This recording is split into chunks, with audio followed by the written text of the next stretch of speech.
6 o'clock, good morning. Live from the Circus Sports at the Mid-Kentucky Downs studio, I'm Justin Hawkins. Very sad news yesterday as Coach Dave McGinnis, who most know as Coach Mack, passed away yesterday in a Nashville hospital, bringing an end to a remarkable legacy, not just in sports, but in life.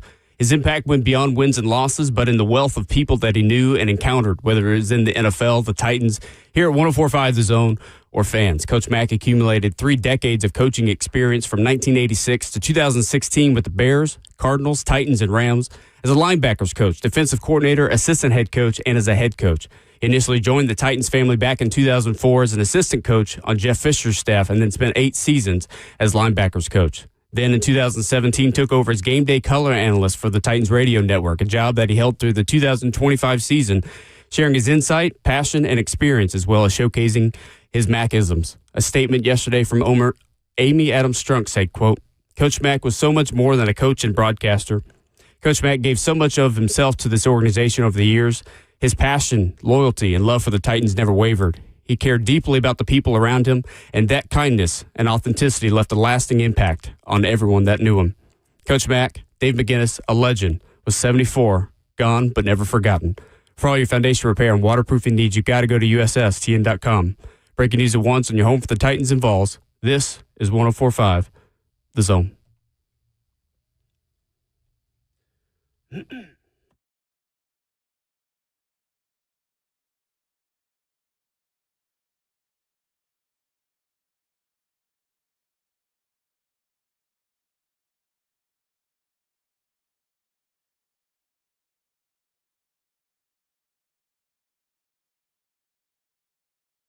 Good morning and welcome in to Ramon and Will on this Tuesday morning edition on 104.5 The Zone. We come to you today with very heavy hearts here in our 104.5 The Zone and Titans radio family. You just heard it from Justin. You probably heard the news yesterday. Coach Dave McGinnis passed away yesterday at the age of 74, surrounded by family.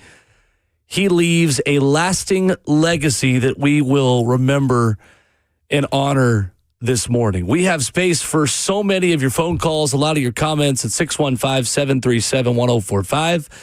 The F&M Bank chat is open for you to honor him, to remember him. Ramon Foster, our friend, our colleague, and a voice that was just larger than life in this city, passes away yesterday, and we certainly come today with heavy hearts. No doubt about it, man. Our condolences to his family, the loved ones around Coach Mack. And you're right. Well, he's a guy who's a figure that was bigger than just what he presented himself as more times than not. From seeing NFL owners run across the street in downtown Chicago to chase him down, to say hello to many of the people he affected around Nashville, Tennessee, from young boys and girls, man, to adults like myself, from all races, from all genders, from all corners of the United States, because Mack over America was real. And anybody that ran into Coach Mack lit up because he was always a light for a lot of folks, man. So today we remember him, and moving forward we do as well. We'll have plenty of guests. Our show is your show today, Will, correct? That's right. Listeners, fans that want to call in and hit us with a Macism or just say your piece. Like, I think most of us would be lost for words today because how impactful Mack was. I've known Mack since 2020, and the amount of time we've spent together, the conversations, the solo conversations, the group conversations, and the conversations we've had here at the radio station, all crucial and all memorable from Coach Mack himself, man. Dave McGinnis. We all got our stories about him, and we'll tell them the rest of the show, man. We absolutely do. And we have 4 hours this morning for you to react from all over. And Mack's legacy and voice touched every corner of this community, not only as a football man, but just as a man and as a friend. And for so many of you who listened to Mack over the last decade on Titans Radio and on this show and on all of these shows, you got exactly what you heard all the time. And Ramon, Coach Mack was larger than life, but he never made anyone feel small. No. And that would have been very easy for someone who had the Rolodex that he did, who had the life experiences that he lived. Mm-hmm. He was a large figure, and I mean that in the most complimentary way possible, because he would hold court.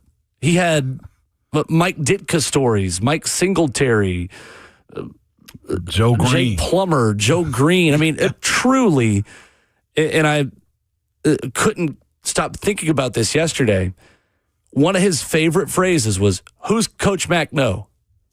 He'd answer and go, "Everybody." He goes, "Exactly. Everybody." Exactly. He had that little twinkle in his eye and that little smirk. Just say, "Everybody." Everybody. And that wasn't something that was a brag. That wasn't something that was trying to lift himself up.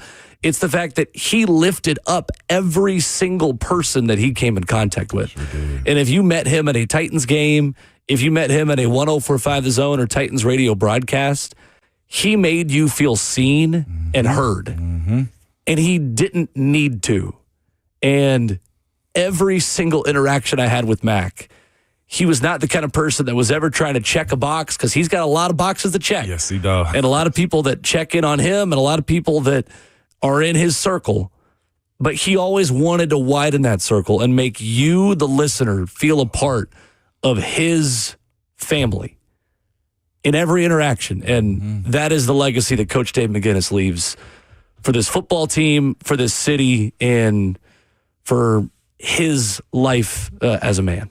I think whenever we use this phrase, and I hate that we have to have these type of conversations, but they're going to be necessary parts of living. It's just what it is. Things live and things expire, right? And these types of things happen to us just the same as they do everybody else in their regular everyday lives who don't have microphones to express their love to their loved ones as well. I'm sure we're going to get those calls and condolences to Mack today. But what I want to hammer home is what I always say on Fridays, like legitimately. And I say that for a reason, because having dealt with tragedy and bad, deaths and stuff like that, I always try to make it a point that, especially guys, women do it a lot better than we do. And I don't mean to be, if that is sexist or whatever the case may be, but we as men don't express or say, "I love you." Mack never had a problem with that. We don't ask the question, "Are you okay?" And then the other part too, we just assume a lot of the time as well as a society, like that person's okay because this person is famous, or this person, is well off, or this person's always got a smile on their face. I'm huge on checking on your people, old and young, black and white, men and women. Check on them, because you just never know what a person's going through, if that's going to be your last conversation with said person or persons. And I think we as a society in general, and I'm speaking to you specifically, fellas and ladies as well, too, families, check on your guys, check on your people. I will say this too, Will, you, myself, Ron, Rhett, it was a group of us, a gang of us that went and saw Mack last Thursday. And we've kind of known about this for a little while, and out of respect for Mack, nobody, and I mean nobody in this city, mentioned it. That in itself shows you respect. Usually this type of information get out. Like, we've been knowing about this, and out of respect for Mack, kept it respectable and kept it, in a place to where he and his close ones can deal with it. And I think that's how we should do in these type of situations. But Thursday, man, was a day that we went into the hospital and saw him.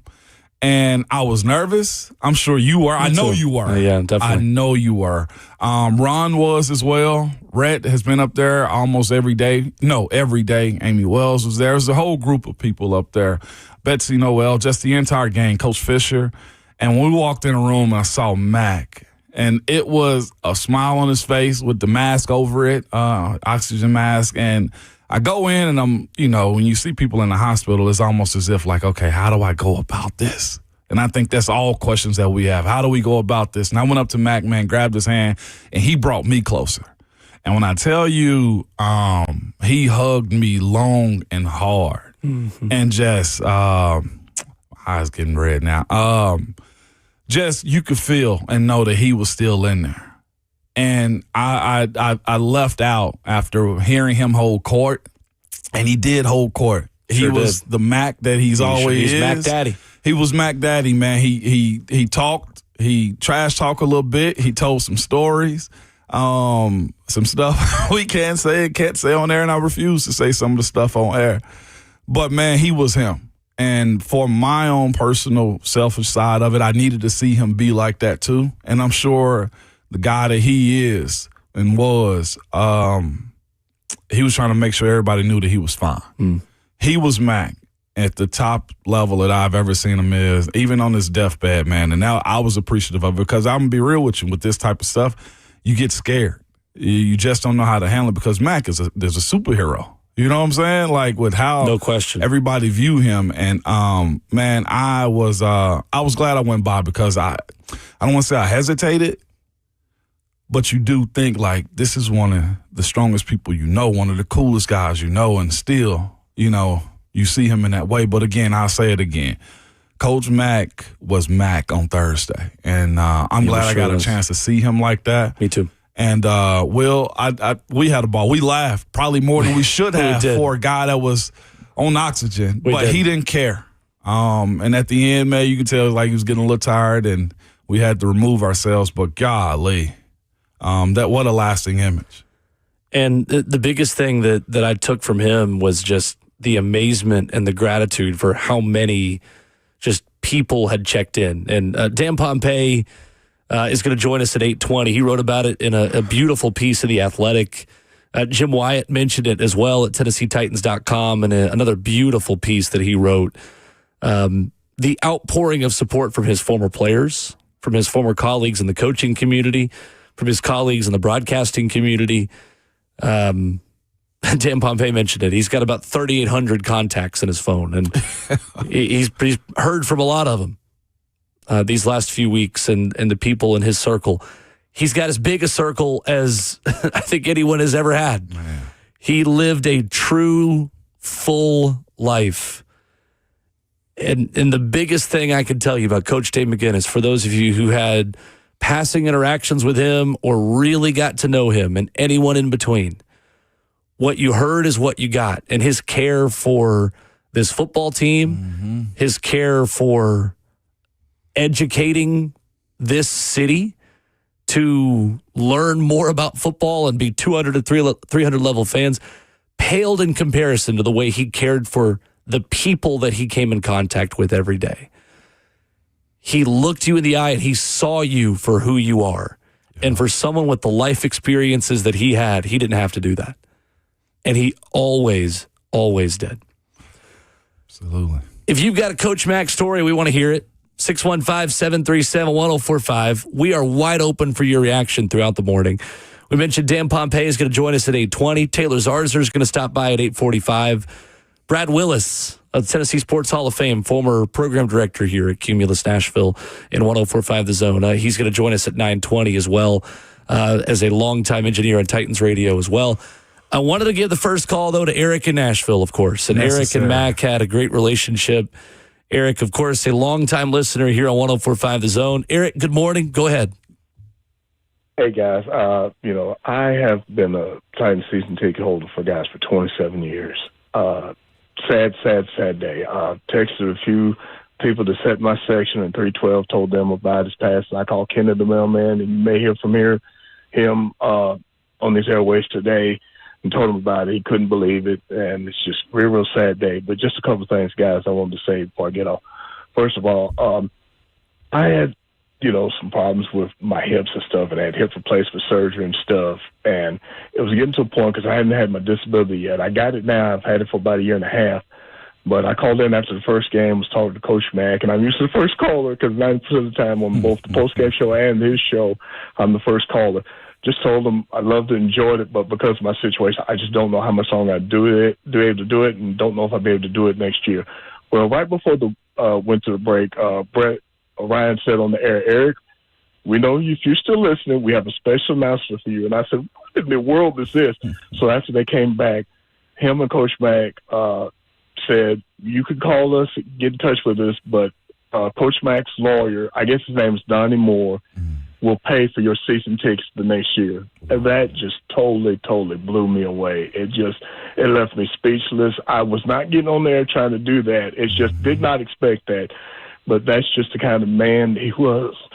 that his lawyer friend would call him and they would set it up for me to have season tickets that next year. And I'm still doing it now, guys, with my disability and everything.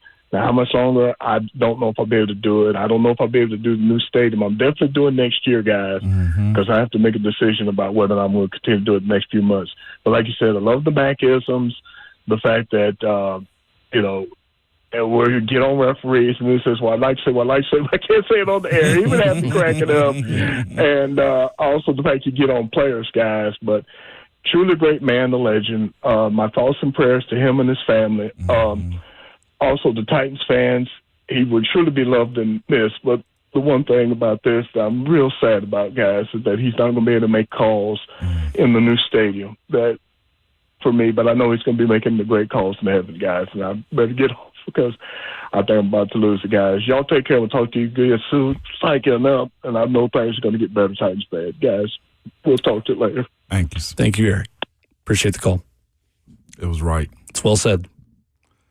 It's very well said. And we're open for many of your calls this morning, 615-737-1045, live for the 1045 The Zone Circus Sports Studios. Kentucky's largest sports book can now be found at Circus Sports at Kentucky Downs. We remember our friend and colleague, Coach Dave McGinnis, this morning. Ramon and Will, 1045 The Zone.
Hey, it's Will Bowling. Is your home's air conditioning ready to keep up with the warmer months ahead?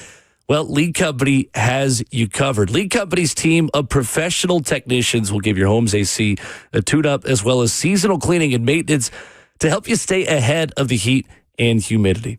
Don't let your AC fail this spring and summer. Head on over to leecompany.com to schedule an appointment today. That's leecompany.com. As we head into near summer temperatures here in Middle Tennessee. Maybe you realized over the weekend my home's AC unit was not ready for the warmer air. Well, Lee Company can take care of you. And they've been taking care of the Tennesseans for over 80 years. Since 1944, Lee Company's been trusted. They're available 24/7 with 14 community locations in Tennessee, Kentucky, and Alabama. Get the very best players on your team today by heading online to leecompany.com. That's Lee Company, all you need.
Ramon and Will, 104.5 The Zone. Remembering our friend and colleague, Coach Dave McGinnis this morning. Ramon Foster and Will Bowling, 615-737-1045. Rep Brian at Titans Radio joins us this morning in studio, and you are appropriately dressed in the all black to remember the man in black, Coach Mack, today. Good morning, Rep. Oh, Mack attack. Good morning, man. everybody. How we doing? We're doing all right. How are you? I'm managing. Yeah. I came back from the hospital yesterday afternoon and worked on some things that you'll hear throughout the day. And actually, I went on 3HL for a little while as the news right at the end of their show had dropped, and went over on our sister station WTN. And so I find talking about it probably makes it a little easier for me, just for me. Mm-hmm. But I had a talk with Mack on the way to work this morning. I was like, it's my first day without you, and I'm a little lost, but we're going to celebrate you all day long. Yeah. And I told him, I said, whether you like it or not, because he didn't like any kind of spotlight on him, kind of like that. Yeah. But yeah, I'd be lying to you if I said I wasn't a little lost this morning. But and I heard Eric's call a few minutes ago before you went to break, and with regularity, he was almost always the first caller on Mack Talk on Tuesday nights, and I heard the pain in his voice. And so, again, with what you have coming up later this morning with Dan Pompei and the lineup the rest of the day, you're going to see how many lives he touched in the football family, so to speak. I mean, when you see posts on X from Daniel Jeremiah, from Dane Brugler, the author of The Beast, and just, first of all, Jim Wyatt and Dan Pompei did Mack right. Yeah. He had such respect for both of them as journalists and writers, and, as I say it, tellers of stories. And he clearly had an impact on both of those guys, like the rest of us. Yeah. Like, I'll never forget, and Dan will probably tell you this, he had a son that went to and graduated from Vanderbilt, and Dan Pompei was so excited that he was coming to Nashville, and Mack gave him the whirlwind tour and made sure everything was there and had a little dinner. Yeah. And, I was just the kind of guy he was. But, the words are a little difficult today, for sure. But we're all going to be all right. We will. We will. Mack was so sick in the last really 45 days, but probably 60 if I'm counting. And I just didn't want the man to suffer, and I'm glad that he's not. That's kind of what I want to ask. Do you want to dive in? Like, it was all good at the turn of the new year, right? And just a sickness happened, and just lo and behold, it just turned. And I think we all look at this whole situation. It's like, Mack will be all right, because Mack is always all right, right?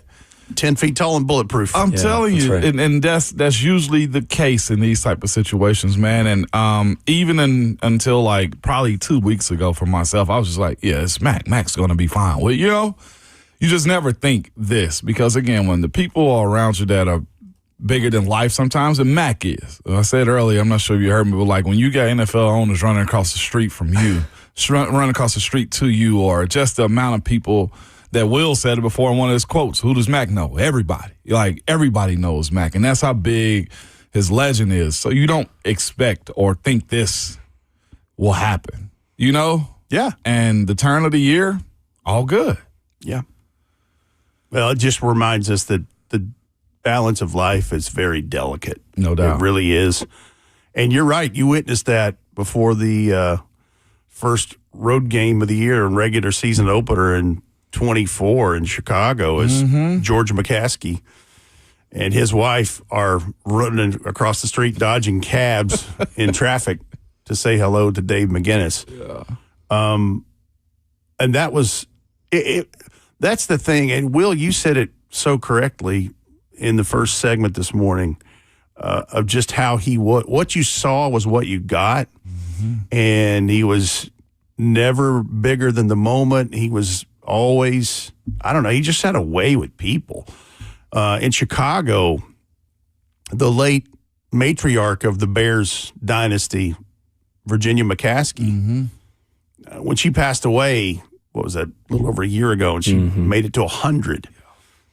He told me a story about, he goes, oh, yeah, Miss Virginia, she would, I forget the dog's name, but gosh, Mack loved dogs. I've never met a dog that didn't love Mack. Service dog, you're not supposed to touch and pet, all of that. He don't touch him. And he'd say, no, I'm Coach Mack. Yeah. Hey, let me tell you the dog's name. His name's Champ. Dog told me it was okay. Come here. Come on. He's a 7-year-old lab. That's right. Come here. He's a good boy. He did at every NFL checkpoint. There's a security dog, and that dog might as well have belonged to Matt. That's right. Yeah. And you can't touch those dogs usually. Mack, He would walk Virginia McCaskey's dog in Chicago and come back, and she would have lunch, and they would have lunch at her kitchen table. Virginia McCaskey. It's incredible. Yeah. Incredible. I'll tell you this. I was thinking about it driving in. There was a couple of guys in Elvis's entourage. One was Sonny West, who became an actor himself. I kind of feel like that. I felt like I was around a rock star all the time. You were. But the most humble kind. Yeah. That was my takeaway this morning. It's like, I really am very lucky. Very lucky. And, Davis Nolan, the retired meteorologist from WKRN Channel 2, I remember the first time he ever met Mack over at the Titans facility. We were recording some things, and he said, I felt like I just met one of the Beatles. Yeah. And a lot of people felt that way. Yeah. And, of course, Mack would dismiss that. But they had that perceived impression of him before they ever met him. And then after they met him and talked with him, that was over. Yeah. I have a saying, like, after losing somebody close to me, my mom, and I had somebody say to me one time too, and this is what we'll do for Mack, of course, and I encourage everybody to live this way. Like, you lose the person, the being on earth, like the footprints that they leave behind, don't lose them twice. Like, a lot of people stray away from, like, having conversations about people when they pass because it's hard to talk about it. I've always said that anybody that's lost somebody close, like, don't lose them twice. And what I mean is the body, the footprints, their voice on earth. You can lose that one, but don't lose the memories. Keep them alive. I talk about my mom often. We're going to talk about Mack often. You better believe it. And that's how legacies live on. You don't lose the people you love twice. Only lose the being. Don't lose the memories, because we shy away from that sometimes. Like, it's going to be some somber, some stuff today. Yeah. But we going to laugh because Mack was Thursday, he held court. He held court with us on his deathbed. And, like, that's how my last image of Mack is going to be. I'm sure, Will, you saw it. Yep. And just to so many other members we've had. Like I said, I've met him in 2020 and felt like I've known him for ages. At the head of his bed in that moment. So, Will, you were there. Slade was there. You were there. And Chuck Cecil was there. Yeah. And to see all your faces, y'all were, I mean, he had us rolling. He had we us were rolling. laughing. He shouldn't have. But he wanted to. But He wanted he to. did. He did. That was a very great moment in what has been a difficult time for me and for us, and certainly for Mack, because he's the one that was in all the medical trouble. Jayhawk's got something queued up. Talking about having fun and laughing, I want to play this right here. I went to the laboratory, and West Texas knows West Texas. There's a man named Waylon Jennings who was from West Texas, and he and Mack had a little collaboration, went like this.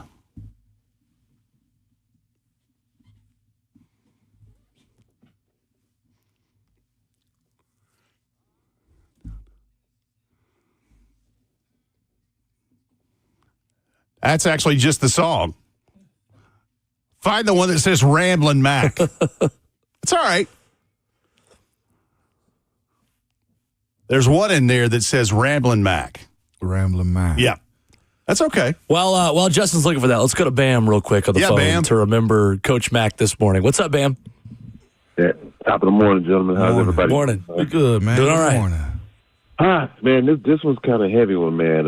More so, it really affected my son because I remember the first time I met Mack the first time at an event at Third and Lindsay, and when Mike Vrabel was here, and I took my son there, and Ramon was there. You was there as well too, bro. Absolutely.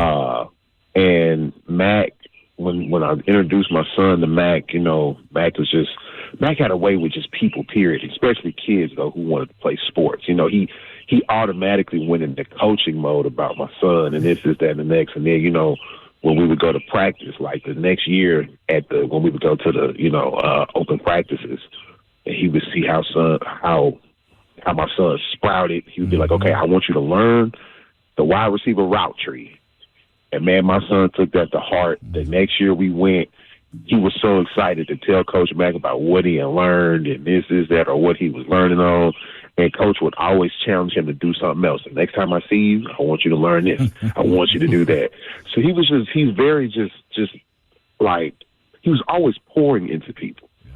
He wasn't never too big to talk to anybody and nobody. And like you said, Coach Mack was larger than life, man. He was one of them Beatle boys, man. He was pretty Ricky, man. Yeah. So, that was kind of a blow yesterday, man. But I'm glad that I got a chance to, meet him. I'm glad that he, was able to, pour into the future of what could be, the next generation of athletes. And, man, just not being able to hear him on the radio no more, it's going to suck, man, but I'm glad he's not suffering anymore. I'm glad, like I said, for the experiences that we had. Sucks he passed the day after my birthday, but, he's not suffering. That's the biggest thing. We can't be selfish, especially when somebody's doing that. But he lived a great, full life, man, and he gave us so many great things, so many great tools, so many great jewels. So I just want to tell everybody, man, keep the old powder dry.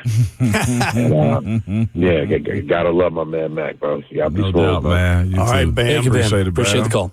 All right, Jay Hawk has found the correct version, and I probably buried the Easter egg in there somewhere. I've been working on draft and all this stuff too. But here we go. Waylon Jennings. This one's called I'm a Ramblin' Mack. First of all, great play call. Caught him completely.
That's why I quit talking. Well, I agree. That's good if you get to be on the board.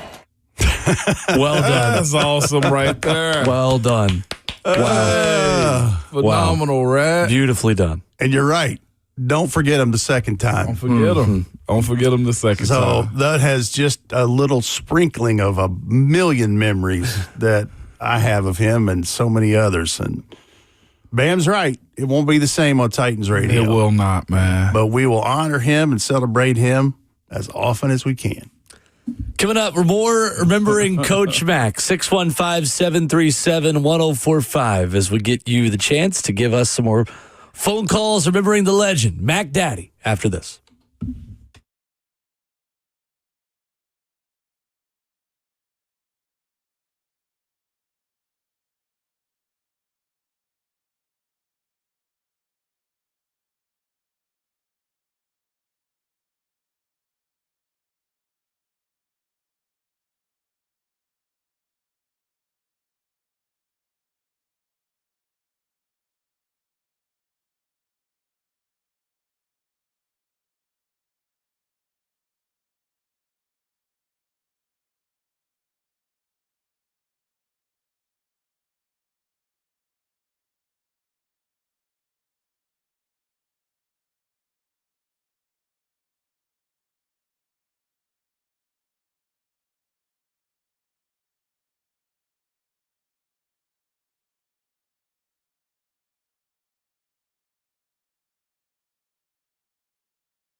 Ramon and Will at 104.5 The Zone continues. Wrapping up hour number 1. The return of the Mack will always, forever be associated with Coach Dave McGinnis as we remember him this morning. Guys, I truly, every time, and I'm sure you guys are the same way, I could not go anywhere without hearing this song and thinking about just coming back from break. Coach Dave McGinnis, Titans Radio's head coach, joins us on 104.5 The Zone. Just, I'd look at Peyton, my fiance, and I would do the open every time I heard the song anywhere. Like I truly, I could not, I will not ever hear that song and not think of Coach Mack. That's true. doubt. It's true. I want to speak for just a moment as we head to the top of the hour about the impact he had in the league, and something I was reminded of. And by the way, for people who have texted me, called me, my apologies. Like, I'm still sorting through that. At one point last night, I think I had 60 unread texts. And for somebody of my profile, I'm like, that's way out of the ordinary. I'm like, well, I don't know what to do with all this. What am I doing? I was thinking that because I hit you like late afternoon, and I was like, Brett usually always gets back. And I was like, you didn't get back quick? And I was like, yeah, it's a lot going on. Yeah, I knew. I wasn't tripping at all. I made sure I hit you back. It was just this morning. Yeah. So. We talk about changing landscapes in the NFL and how things might have changed had something gone a different way. And a prime example of that in the last 20 years was the whole deal with Nick Saban when he was the head coach of the Dolphins in, what would have been, 06, 07, whatever it was. Maybe it was earlier than that. But anyway, he really wanted Drew Brees. And Drew Brees had the shoulder surgery. And the Dolphins medical team, from what I understand, had not cleared, like, it was a medical flag. Yeah, 05. Okay. It was a medical flag. Think about this. He goes to LSU after that, wins a natty, right? And then has his ride through Alabama and all that. If Drew Brees comes there, Drew Brees is not a New Orleans Saint for the majority of his career. New Orleans does not have a world championship. And the Dolphins story might have been quite different, too, instead of the rebuild that they're in right now. The reason I say that, I preface that to say this. I saw on X last night from Jim Thomas. He says, was an assistant head coach under Jeff Fisher during Rams' last 4 years in St. Louis. And talking about Mack, such a good guy to be around. Had he taken the Chicago Bears head coaching job in 1999, Mike Martz would have gone with him as the offensive coordinator. And maybe the greatest show on turf never happens. Wow. Now think about that. Wow.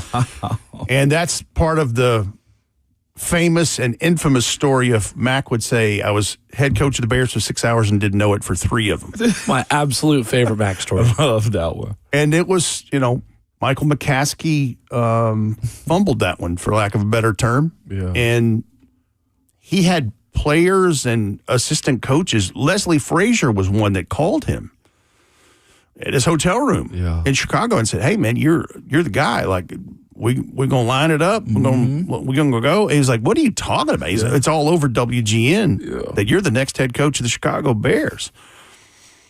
Turns out he gets there. He sits with Mr. McCaskey in his office, and he said it was something like out of a movie. And he said he opened a desk drawer. He put a figure on a legal pad, put it across the desk, and he said the figure was whatever. It was fine and good, whatever. He said, I wanted to know that my assistant coaches would be taken care of. His assistant coaches in this case would have only had a 1-year deal. And he said, I'm not asking these people to pull up stakes and move their families on the chance that it doesn't turn out. And Leslie Frazier would have been on that staff. Wow. And that was one of the principal reasons why he turned it down. Not that they had gotten a statement out or something had happened and leaked out, cart before the horse situation. It was he was looking out for someone else. No doubt. He always did. That's the amazing part about him. It's just what a giving person he was. And he struggled with that his last few days on earth of, I cannot believe so many people care for me and that want to help me and do things for me. And I said, Mac, what are you, crazy? If everyone knew, we would take a turn every 3 to 4 weeks because that's how the line would be queued around the building at the hospital. Yeah. So, again, that's just kind of who he was. But he was looking out for his coaching staff. And Mike Martz was going to be the offensive coordinator. Wow. So, Chicago Bears would have been a different story potentially. Wow. What's cool is I remember that he told me that story was even cooler. We were riding through Chicago, and I'm sitting next to him on a bus, and he told that story, which was even cooler. But to your point, though, Mac, and we've said this before, but Mac lived by the everybody eats motto himself, too. He did. Everybody around him. And I wish you would break out a wallet. I wish you would attempt to take a bill. Yeah, you don't even have to go the slow reach on this one. No. And he would know the waiter and the waitress anytime you were at dinner, and he'd know their life story and where they're from, and he probably had 2 degrees of separation to whoever that waiter or waitress already was, especially if it was in a city like Chicago. He probably knew somebody who knew that person who was also going to take care of it. He was a huge advocate for people in life. He was. And if he cared about you, which he did about everybody, but if you spent time with him, you're right. He knew who your children were. Absolutely. He asked about them frequently. He asked about my daughter, Gracie, and Gracie dropped what she was doing at MTSU and came one afternoon, and we visited with him, and he was so glad to see her because I had caught him up on what she's doing, and I'll never be able to repay him for that one. No doubt. Just an amazing life and an amazing person. That's why we're celebrating him all day long here. Sure are. We'll go to more of your phone calls coming up. Mike in Cleveland will lead us off as we hit hour 2. Remembering our friend, Coach Dave McGinnis, this morning on Ramon and Will.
7:01. Good morning, live from the Circus Sports at the Mid-Kentucky Downs studio. I'm Justin Hawkins. Sad news yesterday as Coach Dave McGinnis, who most know as Coach Mack, passed away yesterday in a Nashville hospital, bringing an end to a remarkable legacy, not just in sports, but in life. Coach Mack accumulated 3 decades of coaching experience from 1986 to 2016 with the Bears, Cardinals, Titans, and Rams as a linebackers coach, defensive coordinator, assistant head coach, and as a head coach. Coach Mack, Dave McGinnis, a legend, was 74. All day today on 104.5 The Zone, we remember and celebrate Coach Mack.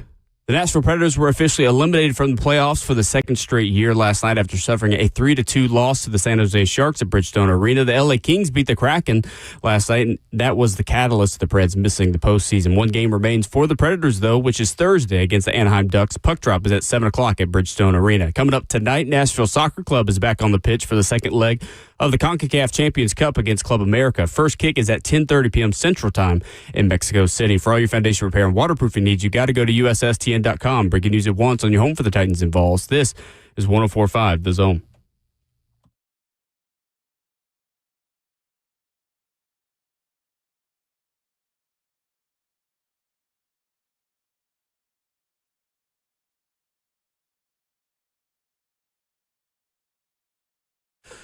Away we go into hour number 2 this morning on Ramon and Will, 104.5 The Zone. Remembering our dear friend, Coach Mack, here this morning and throughout the day. Ramon Foster, Rhett Bryan here, Justin Hawkins, our producer. I'm Will Bowling. Open for your calls and for your favorite Mack stories and Macisms at 615-737-1045. Dan Pompei of The Athletic is going to stop by at 8:20. Taylor Zarzer will join us in studio at 8:45 through the beginning of the 9 o'clock hour.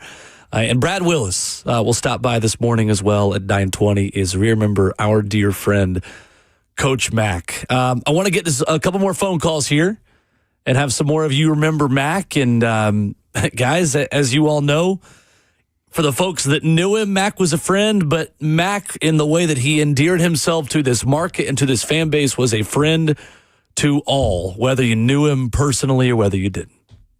So let's go to the phones. Mike is in Cleveland. First up. Good morning, Mike. Morning, Mike.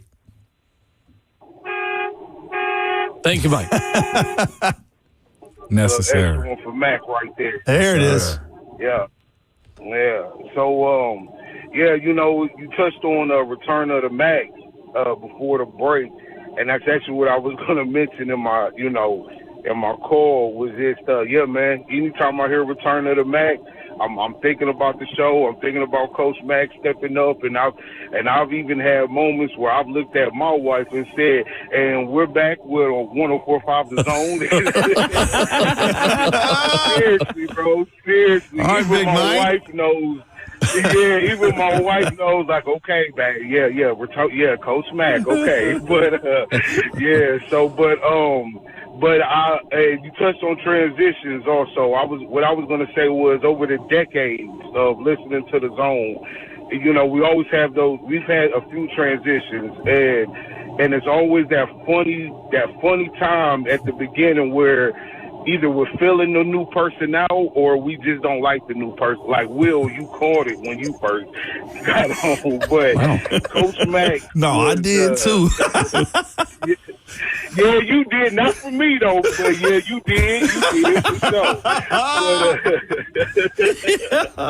But Coach Mack was that one that when he came on, it was like we was all eager to hear what he had to say. Yeah. It was his resume was just so big and so loud that it was like, okay, we're gonna shut up and we're gonna let this man talk. We want to hear this.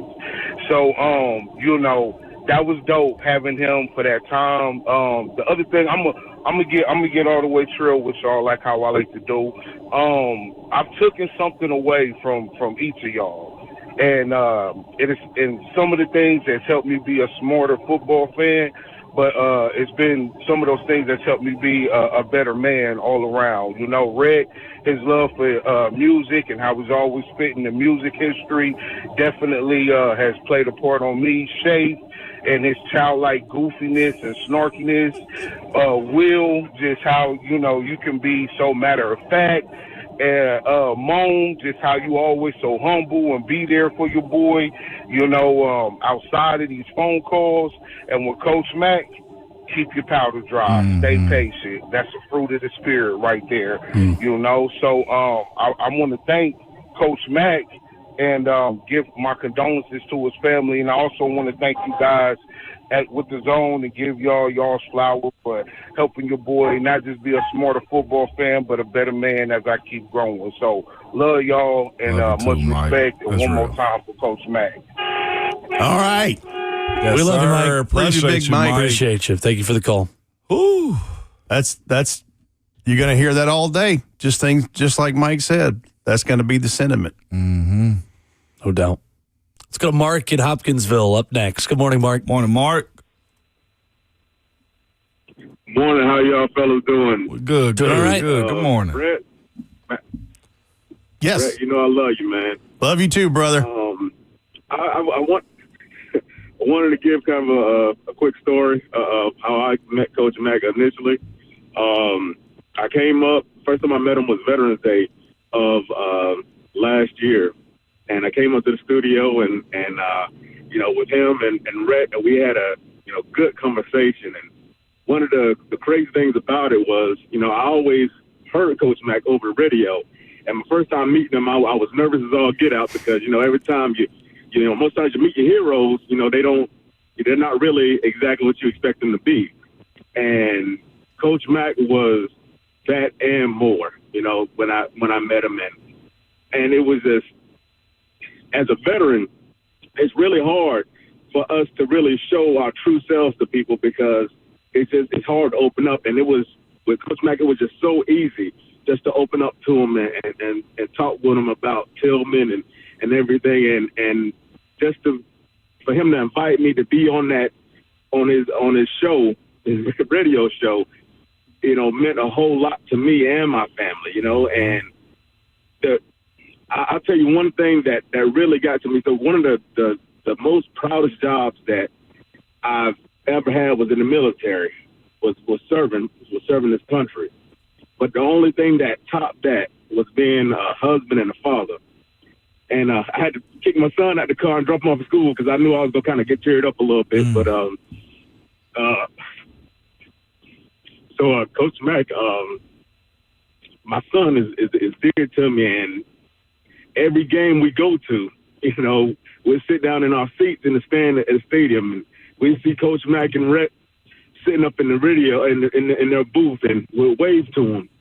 And that moment, Coach Mack gave me that moment to be a hero to me, in my son's eyes. Wow. And I just want to thank Rhett, and I definitely want to thank Coach Mack for being able to be that hero for my son. And I love you, Coach Mack. Rhett, I love you, and God bless y'all station, man, and I appreciate everything y'all do. All right, Thank you, Mark. Ooh, That's a great tribute. Mark is a retired Army veteran, and I became very good friends with him over the last decade. He is a massive Titans fan. His son, Austin, got 2 boys, got a great wife, and Mark, we had a great day with him on Veterans Day last year.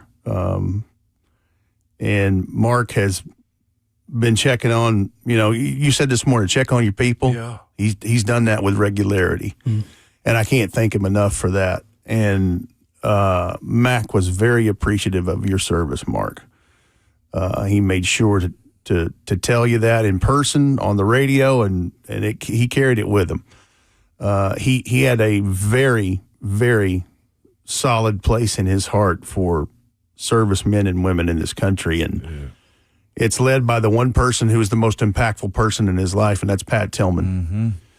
And oh my gosh, over the years, we would do speaking engagements, and we kind of worked up an act together, and I played the straight guy, and he would be the one just taking jabs at me, and see people's horror on their faces, like, is this real? Like, this poor guy up here's just trying to be a moderator and kind of MC some stuff, and this man's giving him a hard time. They had no idea, and then we'd start just joking back and forth. They're like, "Oh, okay, that's it." But we would always finish with Pat Tillman stories because Mack already had you right there in the palm of his hand. But to see grown men and women, regardless, and I'm talking about all different kinds, in front of insurance brokers and in front of medical staff, to see them well up with tears, with the passion that evoked from Mack from every pore of his being on a person that he respected and admired so much. I mean, he was right there in the beginning when they took him with the 225th overall pick in that year's draft out of Arizona State. And, you know, he tells the story. Pat came into his office and said, listen, I know this is cute, you know, you take an Arizona State kid, hometown kid, gonna put butts in seats, whatever. He said, I'm not here for that. He said, I want you to coach me and teach me. And if you do that, I'm going to be your damn starting safety. Mm-hmm. And he was. Yeah. And he did. Yeah.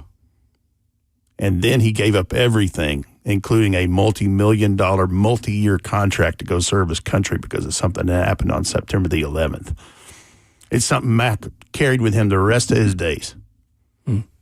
I hope you're there with Tilly now, brother, because I know that's your guy. Mm-hmm. I know that's your guy. No doubt. Thank you again, Mark, for the call. Appreciate that call. We appreciate Mark. you. I think Mark gives, real quick, just essentially what we all want after we leave this earth, though, too, is what we're doing right now. Like, people remember everything that you, they don't remember everything you do for them, right? Like, you buy somebody something, they just forget. But, like, I had this conversation with somebody before, and I try to all the time. That's why Mack is the perfect person to be around for the role that he was in, because what we're experiencing now is what I try to push out to people. Like, be cool. Fly with the flock. Don't fly too high above. Don't fly too low below people, man, because people going to always remember how you make them feel. And that's what we're all dealing with right now. That's right. Mack made people feel a certain type of way. Like Mark saying that his son looked at him as a hero because you two guys acknowledged them in the stands from the booth. Like, that's a feeling. That hits you in the heart and the soul. And, like, Mack make you laugh, make you smile, make you question some stuff from time to time. No, that's true. But, like, you get the whole lay of the land, man, and to, I don't want to go too far, but in today's world with how we interact with each other, don't interact with each other because of the phones are digital. Like, having a conversation or being able to put something on somebody's heart, like, that's what it's about. And we're experiencing this in real time in the celebration of Coach Mack. Like, I told somebody this once before, man, and I was having a back and forth with them. They're in this industry here in Nashville, and we weren't having a great conversation. I was like, man, you can continue to move the way you do. I said, but it'll be a point in time when you off this earth, and, like, people be glad that you are, and that's not a good place to be. Wow. I told them, I was like, people going to remember how you make them feel, and that right there is how your legend is built. And it can go either way. It could go either way. Like, I'm huge on that. Like, you fly with the flock. Yep. Like, it be times where you and Mack, you go high. Oh, sure. You go high. Like, and it's okay to go high sometimes. But bring yourself back and roll with the flock, man, because it's better that way. You're right. And this is, of course, he would be just going, Rhett, what are you talking about? There's probably a poor correlation, but I'm an old pro wrestling guy. I love pro wrestling. I always have. I grew up on it. Well, I still watch it. And Dusty Rhodes was the common man, son of a plumber. Yeah. He was everybody's champ. He was the people's champ before Dwayne "The Rock" Johnson was. Mm-hmm. And he learned a lot of his charisma from the late, great superstar Billy Graham. Talk that talk, shoot a promo, wrestle, walk the walk. But he would say lines, I have dined with kings and queens, I have eaten franks and beans. That's Coach Dave McGinnis. Yeah, it is. Sure. I mean, it would not surprise you. It's like, oh yeah, this is my friend. He owned a landscaping business when I was in Arizona. And then in the same conversation, oh yeah, this is the ambassador to France. And we became real good buddies. It never ceased to amaze and me. then let you know he's gone to the south side of Chicago to go pick up some of his players. Like that. He has recruited. Yeah. When he was in college football, he went to some places now, and he knew who to slip a dollar or two to have his car watched because you knew you didn't leave it there. Absolutely. Like he's gone in the hood now. He was willing to, and he would tell those stories of recruiting. And the biggest thing I want to get across about Coach Mack is that as large as he was of a character, and he was larger than life, he never made people feel small. And there are certain people that when they look you in the eye, you know that you are seen by them. Mm-hmm. And every single person he looked in the eye, professionally, personally, family, friends, the people that are coming in the booth to take the trash out at the end of the game, the flight knew attendants. Him by name most of the time. Yes. Yeah. He knew everyone by name. He knew their family. He'd ask about their kids. Like, you were seen when you were seen by Coach Mack. And when he would introduce you to someone he wanted you to know, it might have been someone that was custodial. Yeah. And then it might have been a current NFL general manager and anything in between. Yep. Hey, I want you to meet Steve Kine. I want you to meet, We were at Titans practice last year, and Chris Long, one of his players, was in town. And here I am just watching practice. Chris, I want you to meet Will Bowling. He hosts our morning show here. Like, who am I to Chris Long? Like, that was all the time. It was like, oh, hey, I want you to come meet. And whoever he was with, he was introducing you to someone who, I mean, like you said, like the ambassador It's happened to me 100 times. It's incredible. Like, hey, I want you to meet Torrey Holt. I'm like, oh, big game. How you doing, man? Good to see you. That's just normal. I'm not deserving of a wasn't crazy conversation. about January the 29th, 2000, but hey, good to see you. Incredible. But yeah, that was it. But it was normal. Whether it was everyone was a friend. They were all walks of life. Yeah. Definitely. Coming up, more of our favorite Mac stories, more of yours as well. 615-737-1045 as Ramon and Will continues.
If you're looking for a TRT that's flexible enough for your lifestyle, you can head over to Low T Center, man. It's the number one name in TRT. You can choose your testosterone shots, pills. You can pay with insurance or out of pocket, or even have your treatment shipped to your door. And now Low T Center is offering new peptides, new treatment, and more.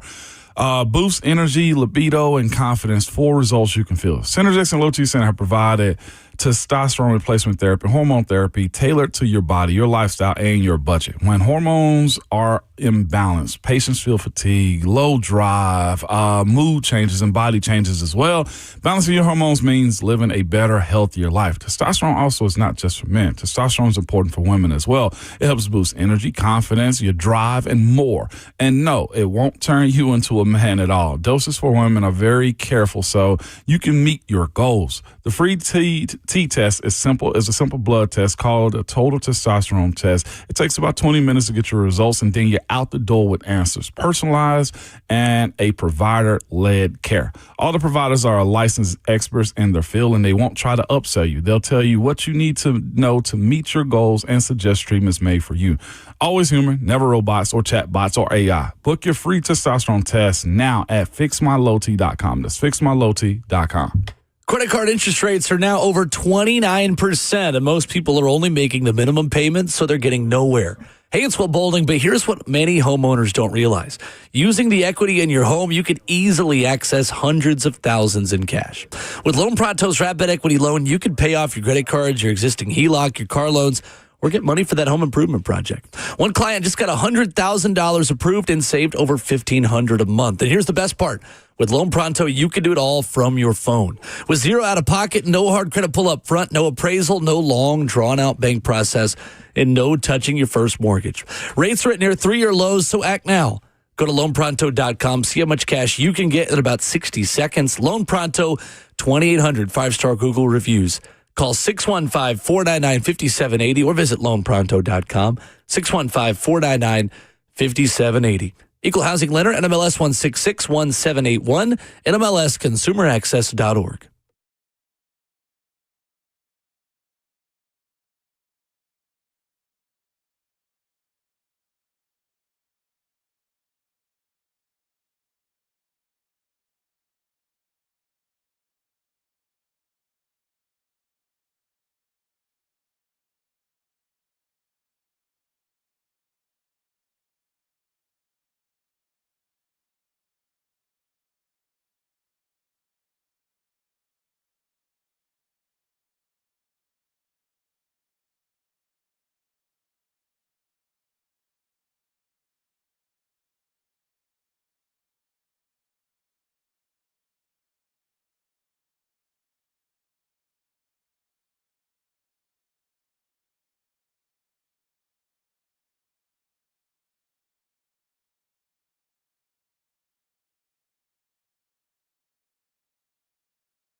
Ramon and Will continues this morning on 104.5 The Zone, remembering Coach Mack.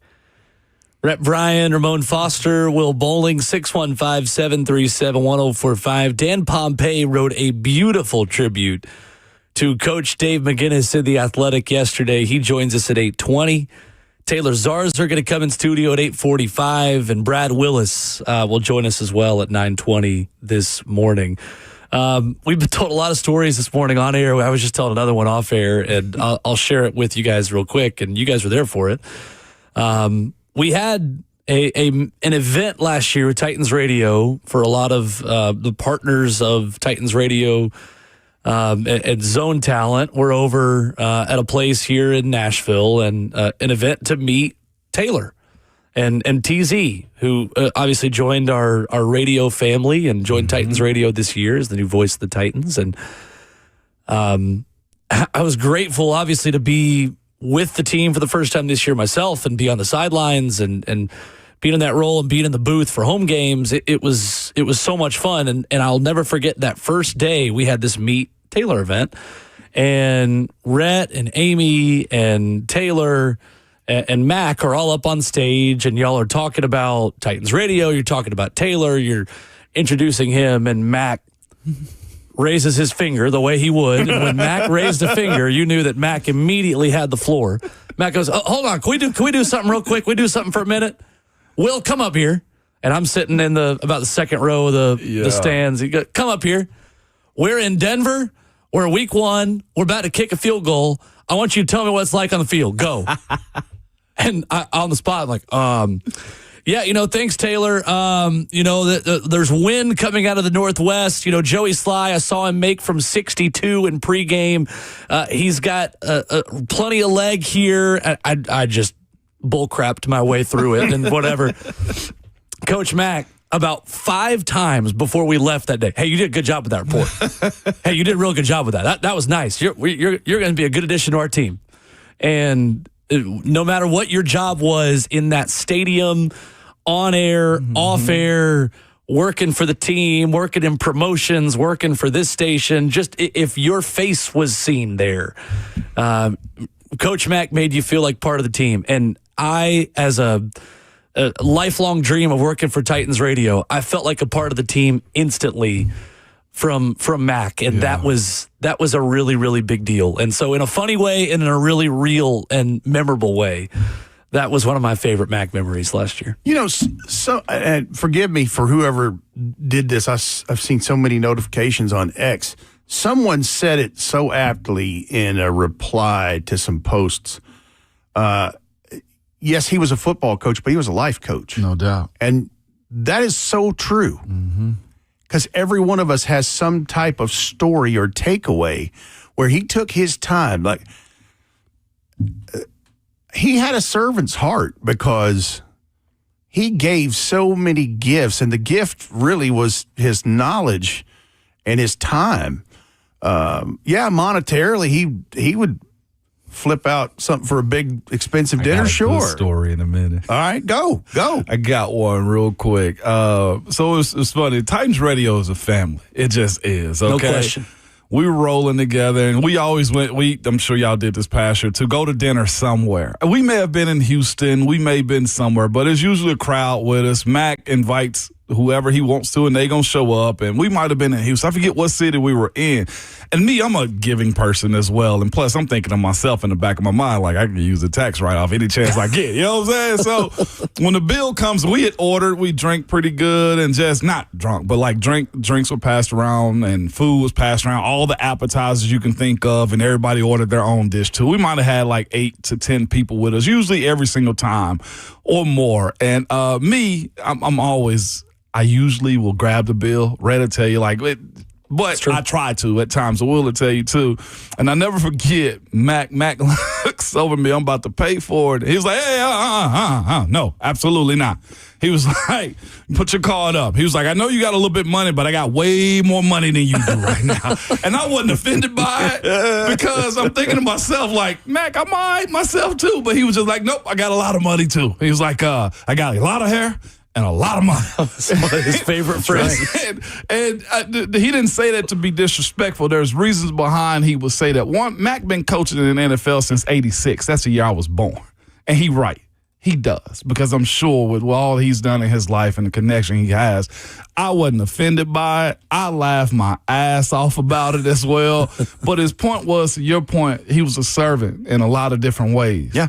He wasn't protecting me from spending. He just knew that, hey, this is a situation in which he wants to show his love. And that's how he did it at times in those moments right there. And that was his dinner. Ramon, I would define that as a Mac Daddy moment. That was a moment, man. And that was Mac Daddy. It was that's just what he was. And it wasn't, he was like, I know you got money, but I got a lot of money. I got a lot of hair and a lot of money. And that was by far one of the, I laughed for a while just hearing him say that.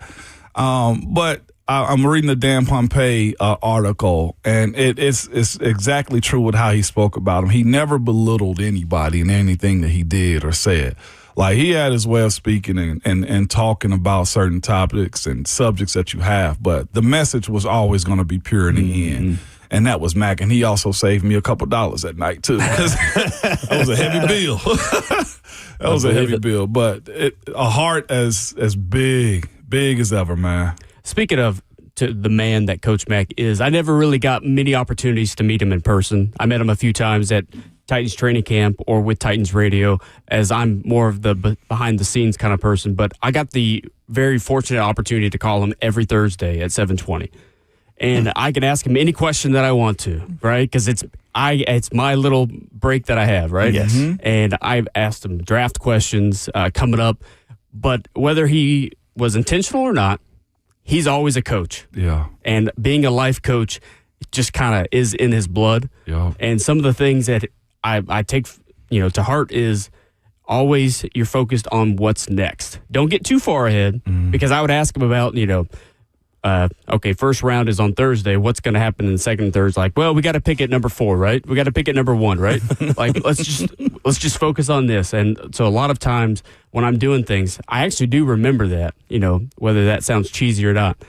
Remember on what is next, because you can only control what's next. And I have to thank him for that. You're right, Justin, and that's exactly, not that you wouldn't tell the truth, but I know exactly that's how that conversation went, because that's exactly how he would answer it. Yeah. The last time Mike Keith saw him in the hospital as we were leaving, he said, all right, Mac, who we taking at 4 overall? He said, whoever comes after 3. I think Jim Wyatt put that in his story. He did. Whoever's after And of course, right Mike just shrugged and said, thanks, Mac. And as we were walking out of his room, he goes, I can't be wrong. He's not. He's not. He's not wrong. No. Nope. But that's how he thinks, though.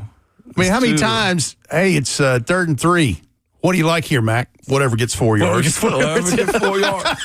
But that also goes into another one of his sayings, too. I think is he and Joe Green. He usually goes by Mean Joe Green, but it's just Joe Green. But he would always say in situations that was, outside of the weeds of what the main thing was, like football topics, and he'd always just let you know, hey, we don't mess with the shoe clerks. Like, what we saying is this. We keeping the main thing the main thing. That's right. The outside stuff that you're dealing with, we're focusing on the main piece of the pie right here. And don't subscribe to being lower than what you need to be doing, man. And he actually said that this past Thursday, too. We don't mess with the shoe clerks, respectfully. Ramon, I'm sure you had the same experience I did on the sideline with Titans radio. I couldn't help but laugh at some of the things Mack said. People probably thought we were crazy. Yeah, just with the headset NFL sideline is a very serious place in general. Most of the 99 times out of 100, and there were times I just couldn't help but just burst out laughing. I got people holding boom mics and TV reporters like, what's wrong with you? Like, that's Coach Mack in my head. Coach Mack in my head, man. Let's go to Adam in Portland, calling and remembering Coach Mack this morning. What's up, Adam? Morning, Adam.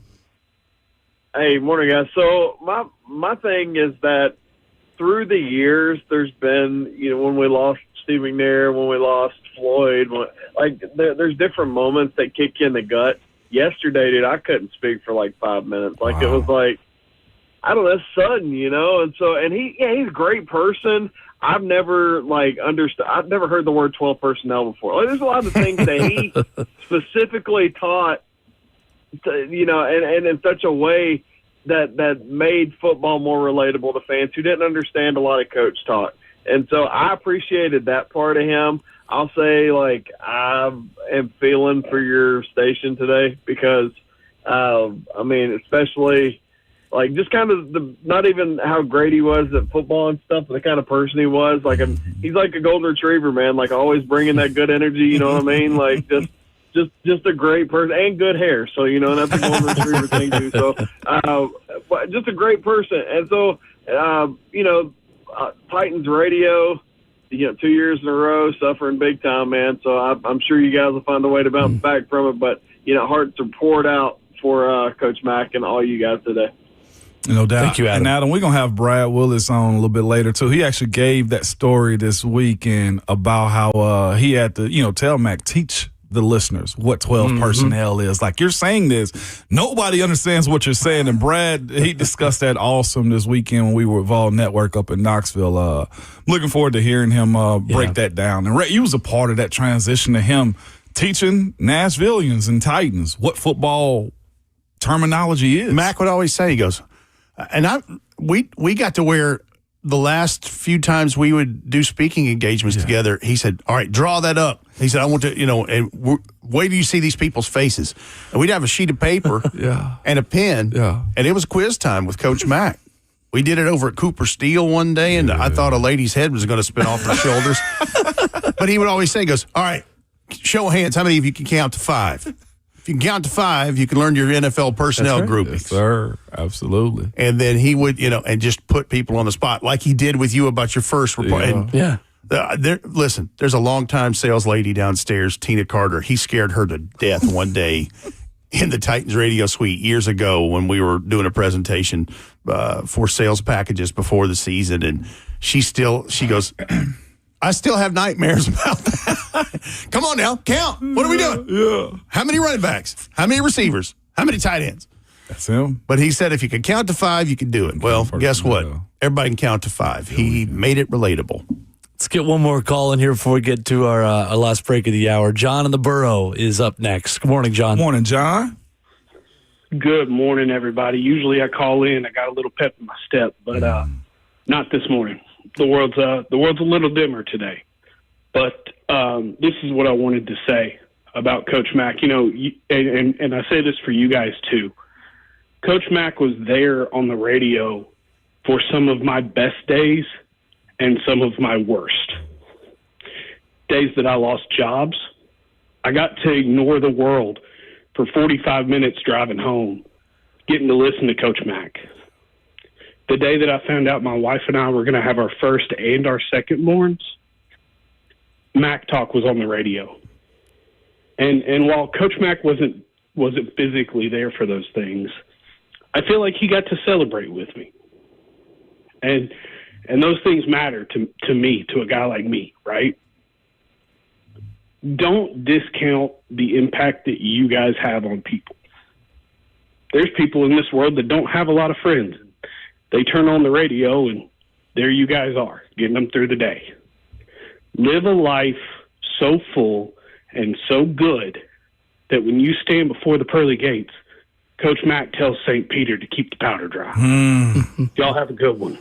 Thank you, John. What a call. Done. Really well said. And that is the kind of perspective, again, that I think you will hear throughout the day of a man clearly that never met the man, but was impacted by him. Powerful. And really I appreciate you sharing that. That was a heck of a call, John. More of your phone calls coming up, 615-737-1045 as we wrap up hour 2 of Ramon and Will after this.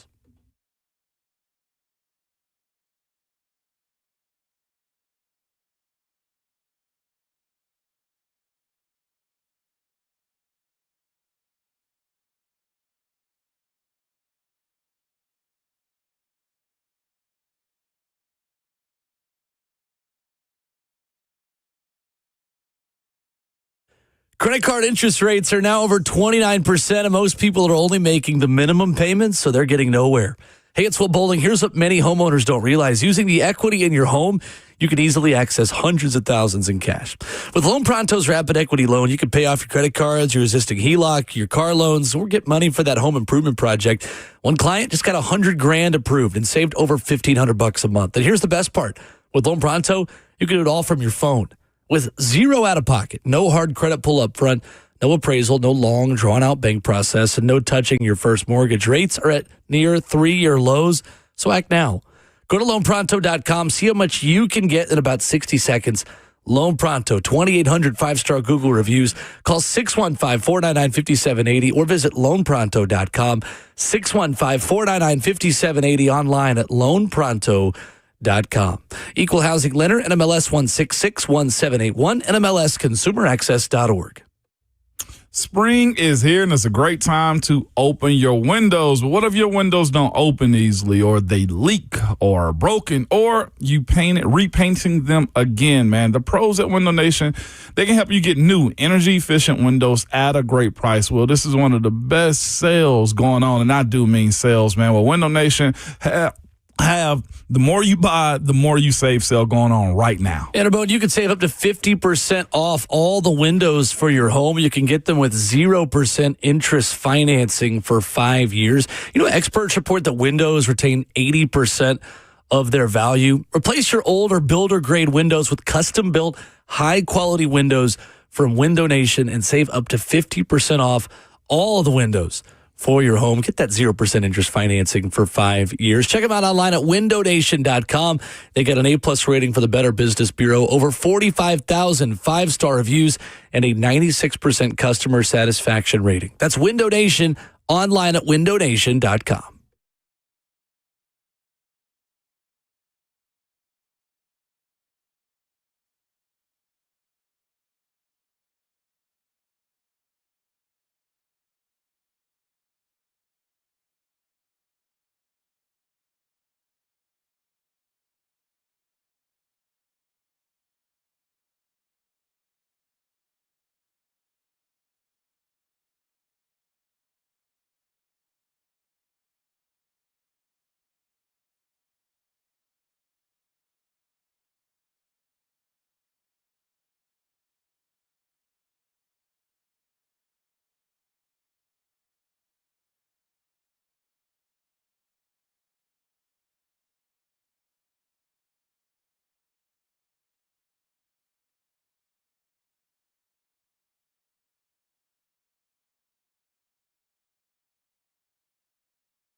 Ramon and Will on 104.5 The Zone, wrapping up hour number 2. Remembering Coach Mack this morning. Dan Pompei at The Athletic going to join us in a half hour. Taylor Zarzer, Brad Willis still to come. Rhett Bryan in studio. One of the stories that I learned this year, Rhett, going to Arizona in the stadium that we called the house that Coach Mack built,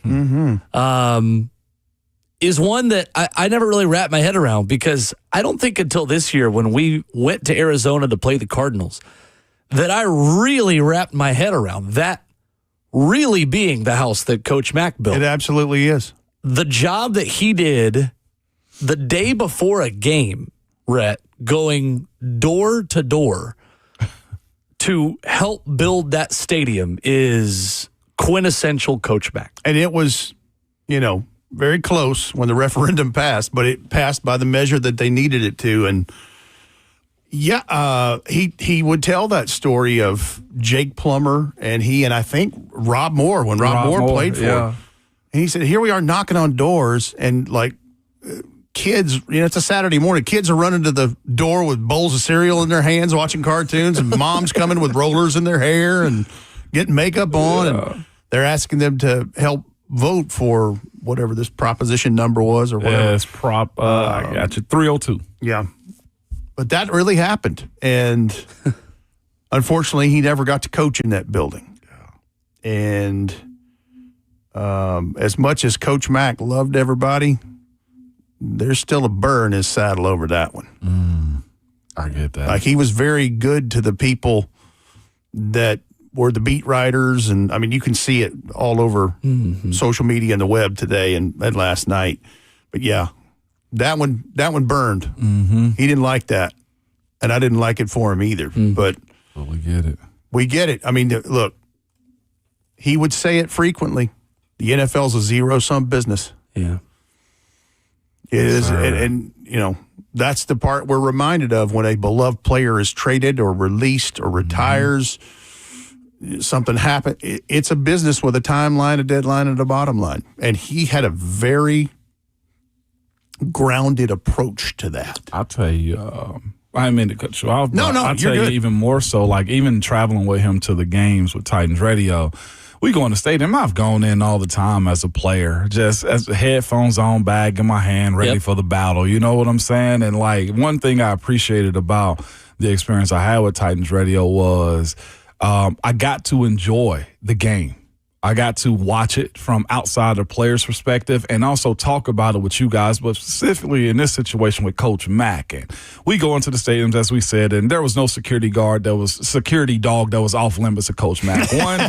When we going through the metal detectors, they're going to get rubbed down. Yeah, you're not supposed to rub these bomb dogs, okay? No, it has a vest that says "Do not touch, do not pet," and he did. But the point that I'm making is, you said his appreciation for the game and for the league, and that's why I love the league too and enjoy being a part of it. Is we walk in, and I think we were in Jacksonville. That's a crazy story too. But we're walking in, and the way he embodied and looked and summarized the league was just look around, Ramon. Look at all these people in here. He's the NFL is a big business. Look how many folks in here employed. Look at all the revenue that's outside.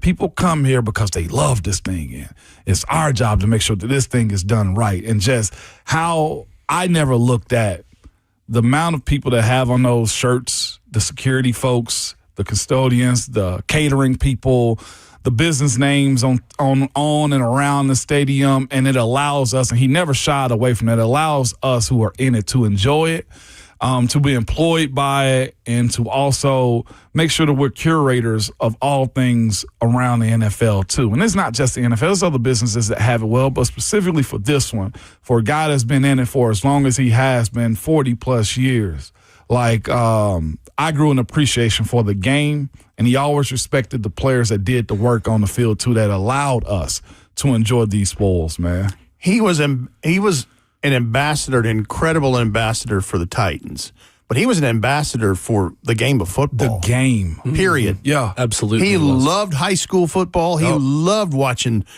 kids here in Middle Tennessee go battle every Friday Doug night. Matthews. Oh, gosh. Their Saturday show. Right. coach to coach. Yeah. Absolutely. He loved the game. Countless times he'd text me and say, what y'all are doing for high school football is so great, what you're doing for these kids. He loved that. Mm-hmm.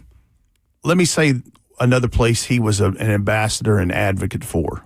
And Mack, forgive me for telling this, but cat's already out of the bag. I've told it to Jim White. I told it to Dan Pompei.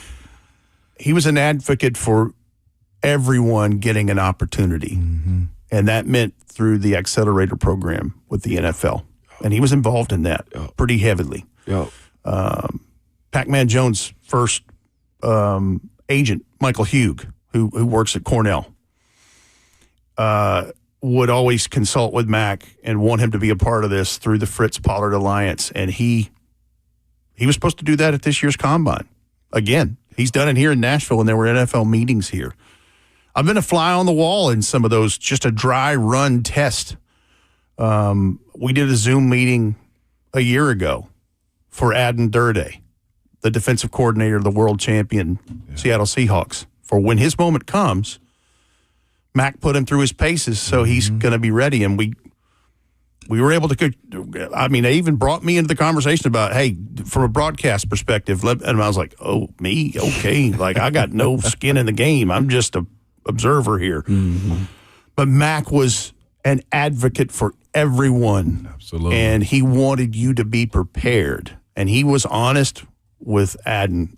And I know that he appreciated that, but he did that for countless people. Countless people. Yes, he did. And could just honestly talk sense into you, too. Because there I'd be talking flag football to him or raising my boys, and he just look at me like, how old are they again?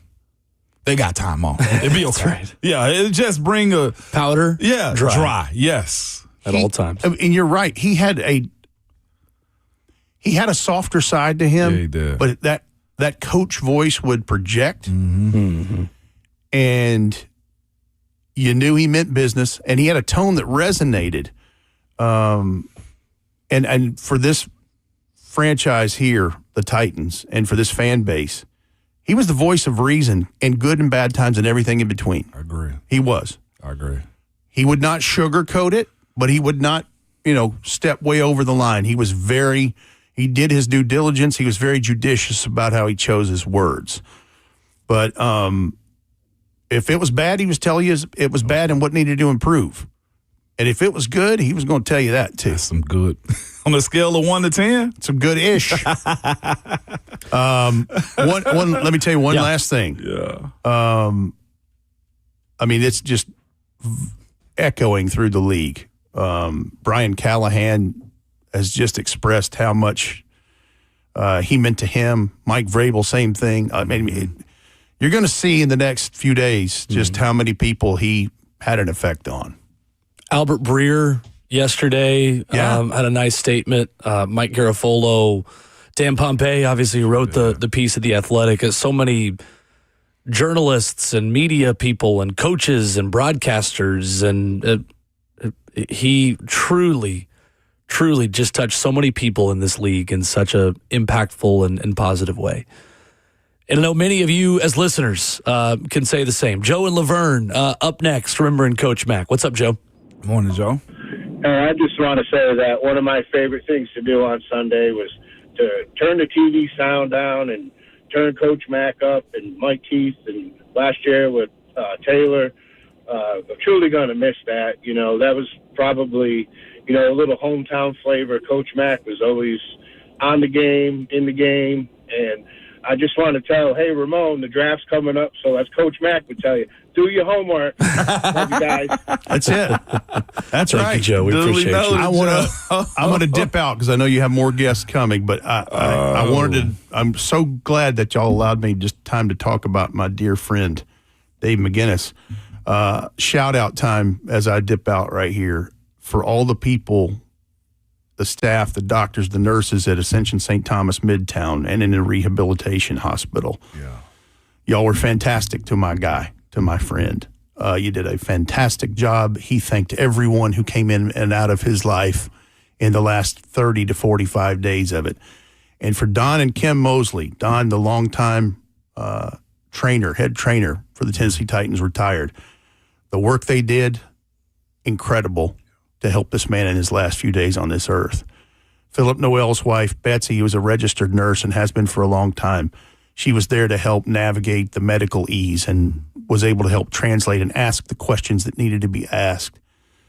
And to his old buddy from West Texas, Fred Jackson, I know you lost your hero, but man, you did him proud. You stayed with him, slept in the room at night.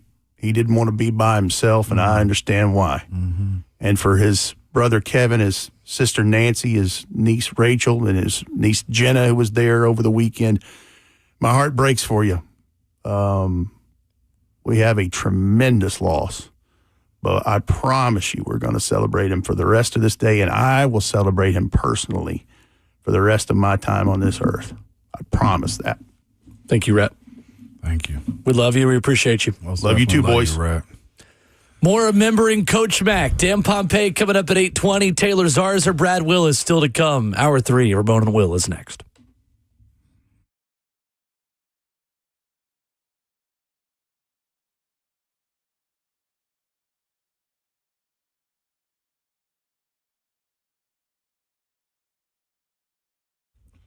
It's Ramon Foster for Medical House Calls. That is the website. That is the website I encourage anybody to use. If you got something going on with you, man, it's medicalhousecalls.com.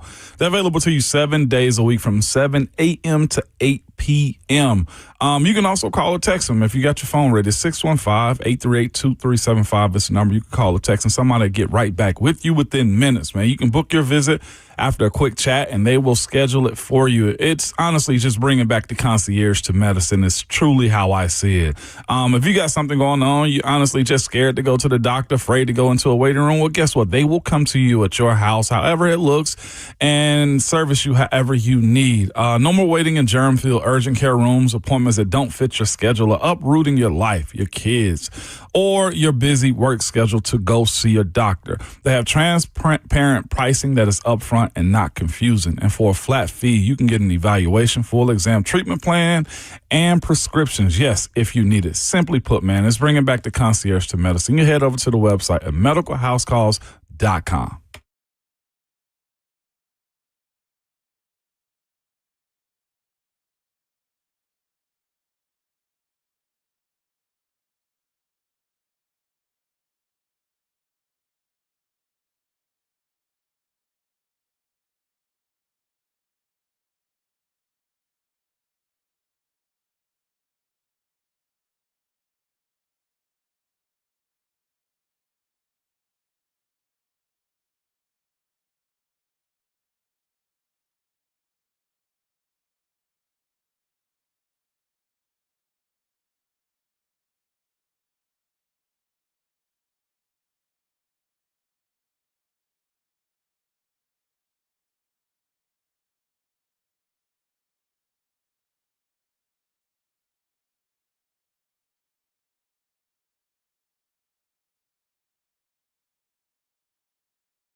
8:04, good morning, live from the Circus Sports of the Mid-Kentucky Down studio. I'm Justin Hawkins. Sad news yesterday as Coach Dave McGinnis, who's most known as Coach Mack, passed away in a Nashville hospital, bringing an end to a remarkable legacy, not just in sports, but in life. Impact of his went beyond wins and losses, but in the wealth of people that he knew and encountered, whether it was in the NFL, the Titans, here at 104.5 The Zone, or fans. Coach Mack accumulated 3 decades of coaching experience from 1986 to 2016 between the Bears, Cardinals, Rams, and Titans, which he joined the Titans family back in 2004. Then in 2017, he took over as game day color analyst for the Titans radio network, a job that he held through the end of the 2025 season, sharing his insight, passion, and experience, as well as showcasing his famous Macisms. A statement yesterday from owner Amy Adams Strunk said, quote, Coach Mack was so much more than a coach and broadcaster. Coach Mack gave so much of himself to the organization over the years, and his passion, loyalty, and love for the Titans never wavered.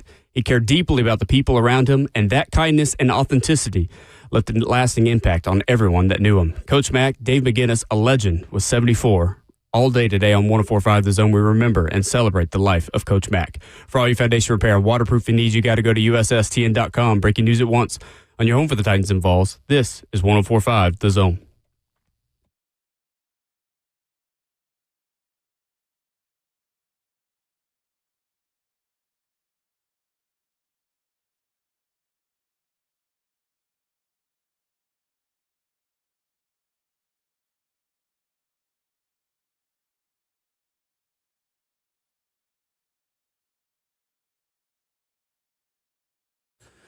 Hour number 3 of Ramon and Will getting started on 104.5 The Zone as we remember our friend, our colleague, and a giant of NFL football and Titans football, Coach Dave McGinnis.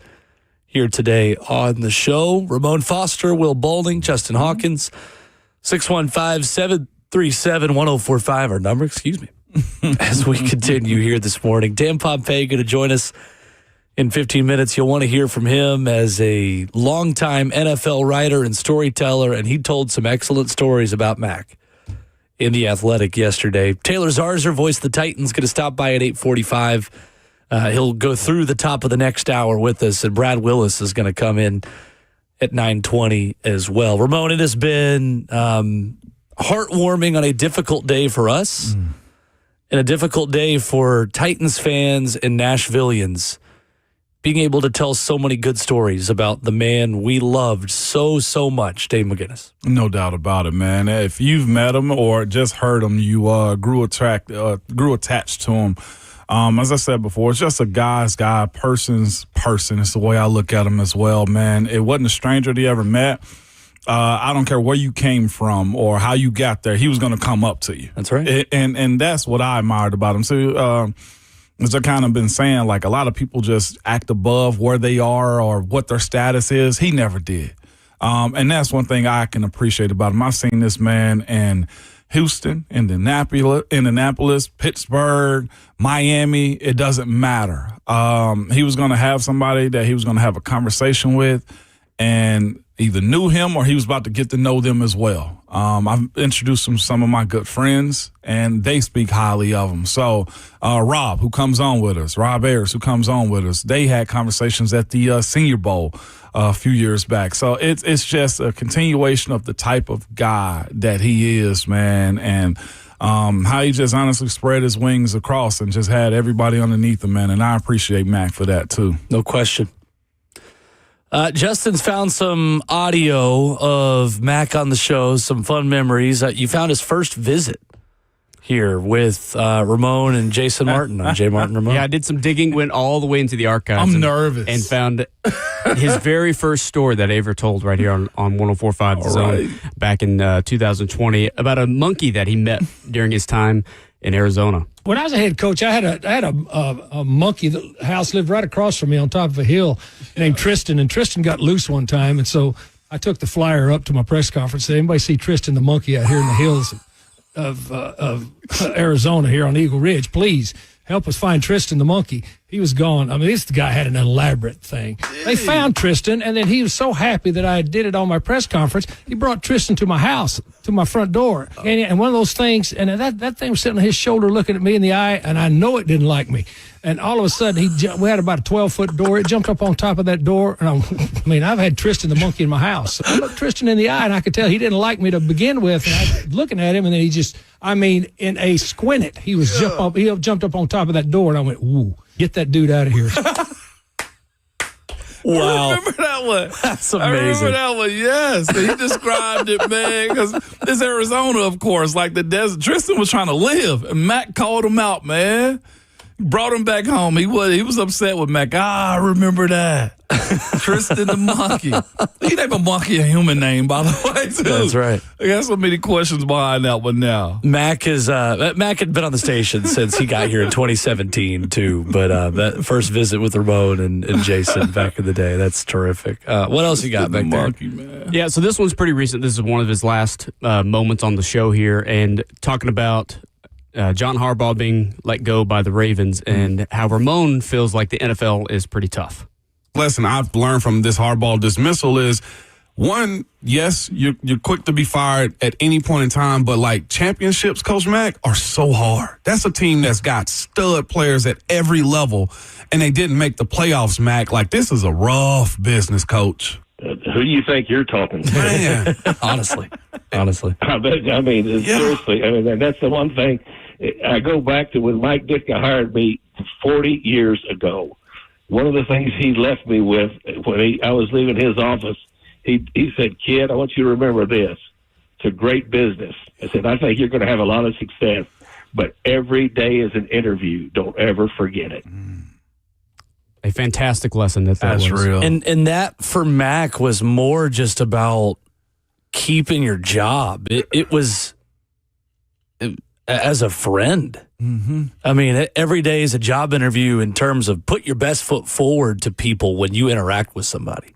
It's not just football. No, it was beyond just keep your job. It was thrive within that job. Yeah. Thrive every day by putting your best foot forward in relationships, in friendships, in family, and in the way you take pride in your work. And so what, Ramon, I was thinking about this yesterday. When we go to training camp and we get ready for another Titan season, or we just step on the practice field, that is the thing that's going to feel so empty to me. Yeah. Because there was nothing better than watching practice with Mack. Nothing better. And he forgot more than I'll ever learn about football. And he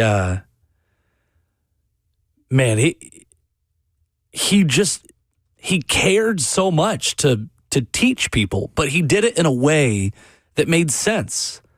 And some people have that gift of being able to prove how smart and how deep and how intelligent they are without belittling you.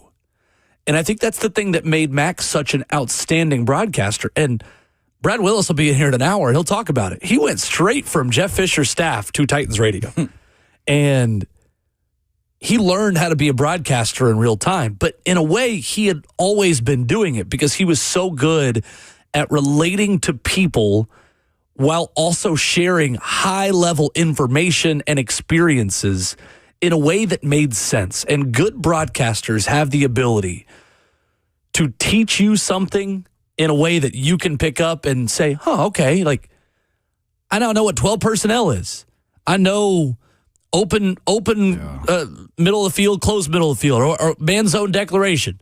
Mike got some man zone declaration. They're going to motion tight end here, get a man zone declaration. Tannehill's going to understand they're in cover one here in low red zone. Like it just, but all those things made sense because of the way Mack was able to explain them. You felt smarter from someone who was infinitely smarter than all of us. I'll put myself in that, than me. But I didn't feel dumb. Does that make sense? That makes total sense. That's so rare and so hard to do that someone can be so much smarter than me, but not make me feel dumb in the process. And I think that's the way that he really related so well with our listeners. I'd see Jonathan just put in there. If we mention center guard triangle, you know exactly what. Like you Transcontinentals. See it. long route across the field. Transcontinental routes. I'm telling you, center guard triangle, the three up the middle, like you see that triangle that's working right there. Like Ford over Rooster. Ford over Rooster. Somebody just got trucked. You know what I'm saying? Like, you know all of those things, man. Not just a but a hell yeah. Yeah, and the thing that I appreciate about he and Mike Keith doing the job, though, too, is Mike let Mack was going to be himself, but Mike didn't mind. Like, there are rules in, like, broadcasting sometimes. Don't step on the, you know what I'm saying, the play-by-play. But that was the beauty of listening to Mike and Mack do their thing is Mack was going to go, woohoo! Or something, you know what I'm saying? In the back. Okay. Like, in the middle of the call. And Mack lets you know that, like, or Mike Keith will let you know, like, no, be yourself. Yeah. And you know what I'm saying?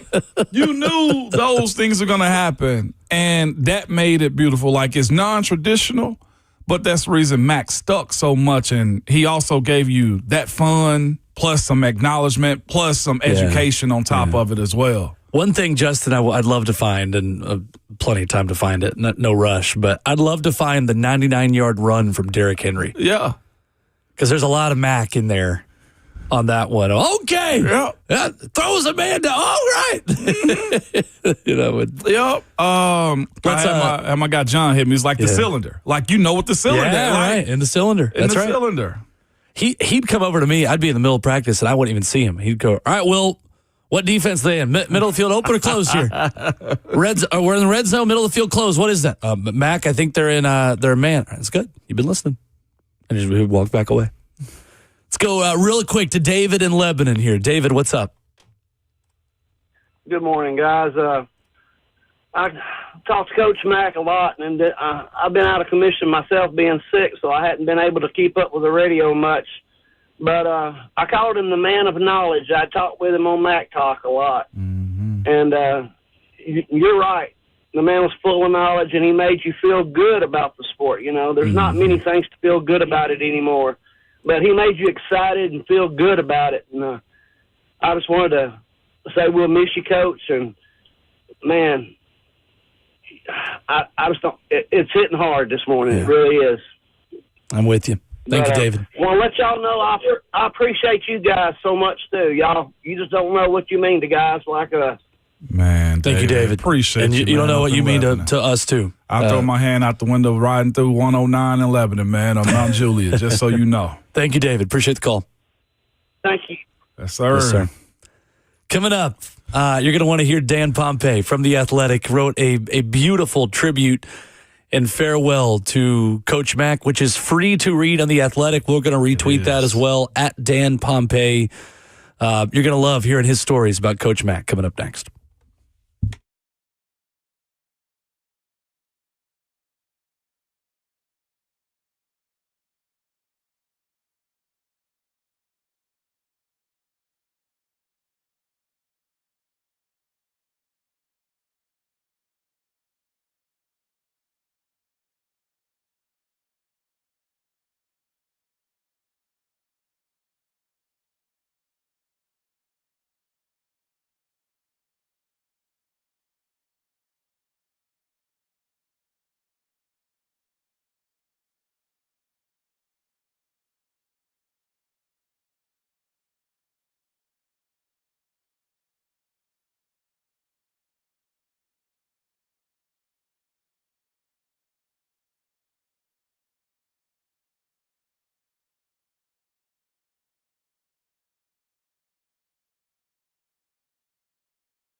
Ramon and Will continues on 104.5 The Zone, remembering our good friend and colleague, Coach Dave McGinnis, who passed away yesterday at the age of 74. With Ramon Foster, I'm Will Bowling. We are pleased to be joined this morning by Dan Pompei, NFL writer for The Athletic, who wrote a tremendous piece at The Athletic yesterday about Coach Mack, which is unlocked. It is available for you to read. We'll retweet it at Ramon and Will here in just a minute. Dan, good morning. Thank you so much for stopping by today. Thank you.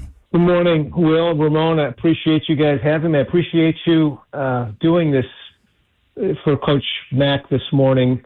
I think it's really fitting. And, there's a lot of us in Nashville, all around the country. I'm not in Nashville, all over the place, I think, who have heavy hearts, who were touched by him. And, it's nice to just pause and remember, celebrate his life, and share some memories and good thoughts about him. Absolutely. And Dan, we really love the piece that you wrote at The Athletic. And Ramon brought up this one phrase you wrote right at the beginning that I loved. He talked about this earlier this morning. He said, McGinnis, smooth and never slick, quickly endeared himself to his players and critics alike by just being himself. How did you see Mack going through that process of endearing himself to the people around him by being smooth and never slick? Because I love that phrase.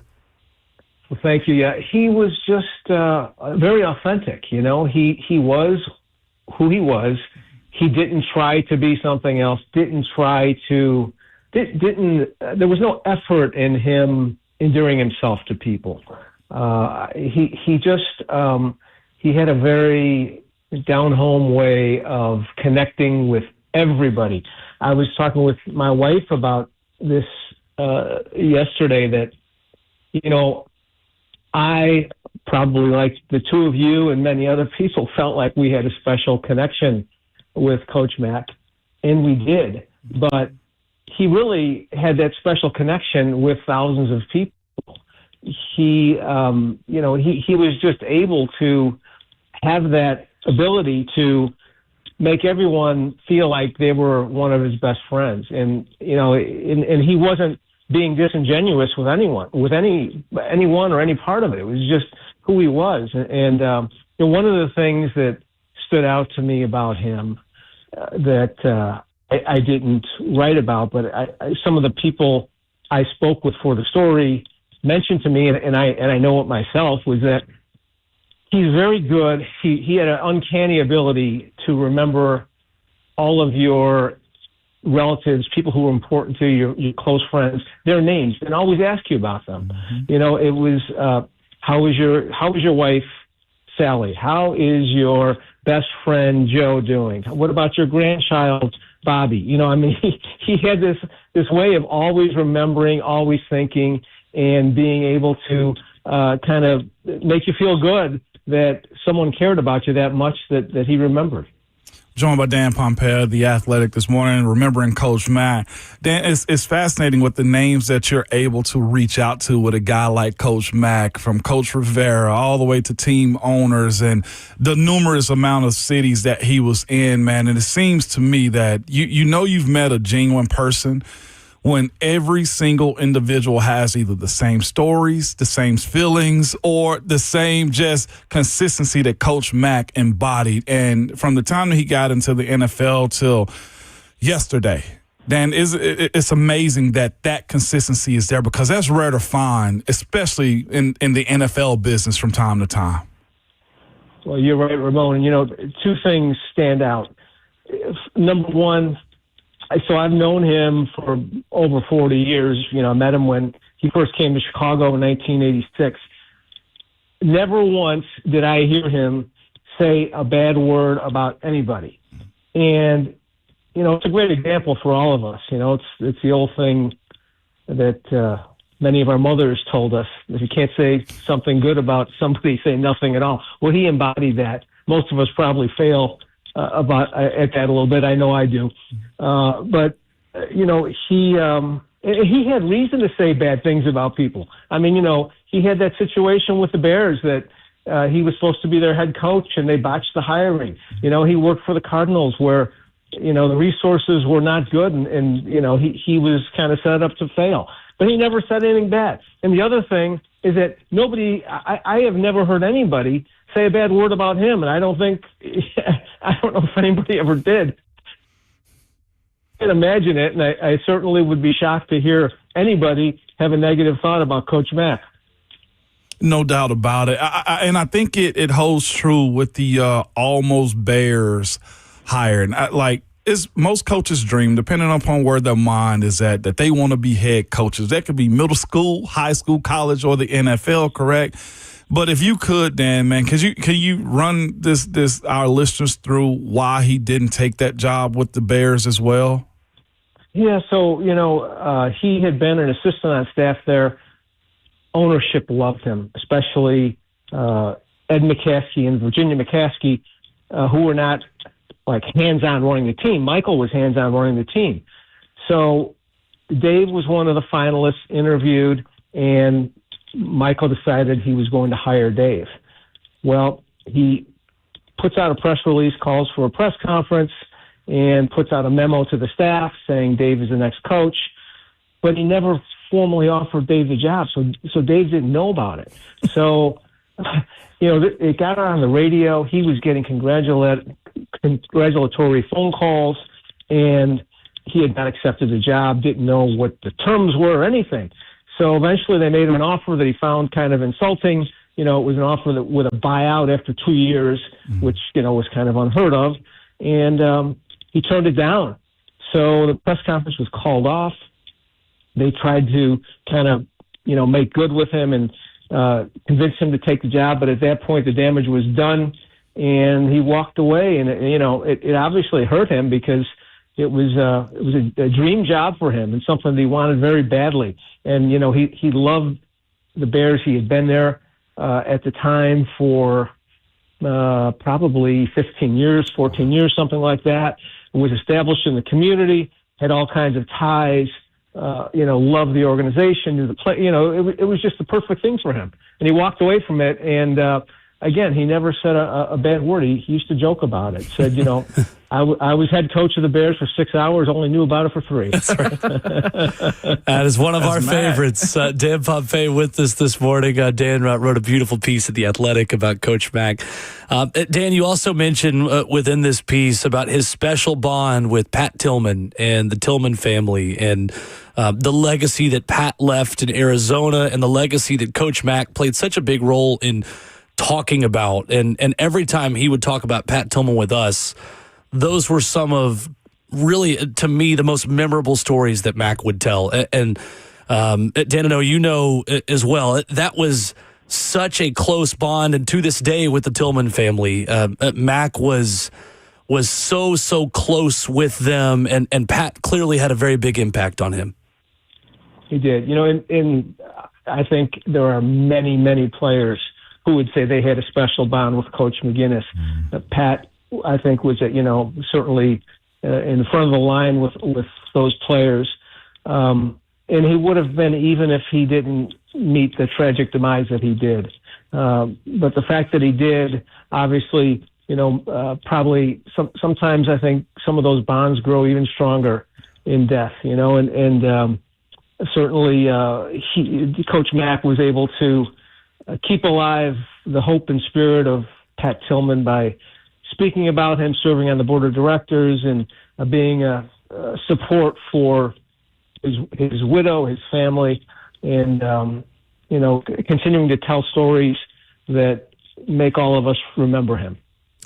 Dan, it's amazing. There are probably not many coaches that were knocking on doors to try to get a stadium referendum passed the day before a football game. And I know you know this as well, and him and Jake Plummer and different members of the Arizona Cardinals. When our Titans radio team went to Arizona last year, Dan, I always knew the story was this was called the house that Coach Mack built. I don't think I ever really wrapped my head around, though, this really was the house that Coach Mack built. This was not just a story, and it was incredible going to Arizona with him and calling Titans Cardinals this past year, and just everyone. I mean, he had the phrase, "Who's Coach Mack?" No. Everyone, before you could answer. And just the unprecedented nature, Dan, of knocking on doors the day before a football game. That was Mack. not only did he know everyone out there, he might have knocked on their door. That's right. Could you imagine a coach coming knocking on your door? Hey, will you vote for us here? We're trying to get a stadium built. I mean, it's crazy to think about it, but obviously it was a little bit of a different time back then. I don't know that would ever happen now. And it also spoke to his humility. I mean, how many coaches could you imagine that would say, "Oh, sure, put their hand up. Right. I'll do that for you." Most of them would say, "I'm not. Are you crazy? I'm here to coach ball. I'm here to design a blitz. I'm here to make this first round draft pick play like a first round draft pick." But Coach Mack would do anything for the cause, and he's a great team player, great teammate, and that's one of the reasons that people love to hire him, people love to play for him, and people love to be associated with him, even in the media world like you guys and me. Dan, I have to ask you, what part of his career you think was more exciting, the coaching side or him badgering referees on the call on a week-to-week basis? Well, I think it was all great. Yeah. It all just really was a great reflection of the man and his abilities, his passion, his love for the game. He was totally committed to the game of football, and he made it better. Made, as Chuck Cecil told me, football's a better world because of him. I don't think there's any doubt about that, and we're all going to miss him. It's not going to be the same without him, and I still can't believe he's gone, as I'm sure many of us feel that way.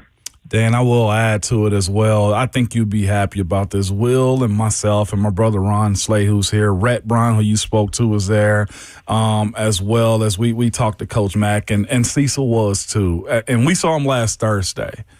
And, Dan, I just want you to know, the Mack that you knew back in '86, he showed up in 2026 the exact same way. He sure held court, Dan, and he joked, and he gave us his Macisms. And he shouldn't have been talking that much at all. Listen to me, Dad. He shouldn't have been. But he did, man. And we all left field, man, just by being around him in the state that he was, because he was still Coach Mack. That's great. That's great. And you'd expect him to be that way for as long as he could. He and I know, he's the type of guy who, would not bemoan his illness and his demise, and I know he was a man of great faith, and kept the Bible on his desk, and had great confidence in where he was going, where he is today. So, God rest his soul, and appreciate the time that we all had with him. No doubt. Dan, we want to give you your flowers. That great job in remembering Coach Mack. I know so many people here really appreciate the work you did, the conversations you had. Thank you for joining us this morning, for the work you've done to help remember our good friend and yours as well. We really appreciate the time. Absolutely. It was my pleasure. Thank you for doing this again. Yes, sir. Dan Pompei with us here this morning, talking about Coach Dave McGinnis, his friend, our friend, and yours as well. Beautiful stuff from one of the great storytellers in the National Football League. Yeah, it was. Having Don Pompei write about you is that's getting to it. It is. That's getting to it. It is. Voice of the Titans, Taylor Zarzer, joins us in studio coming up next.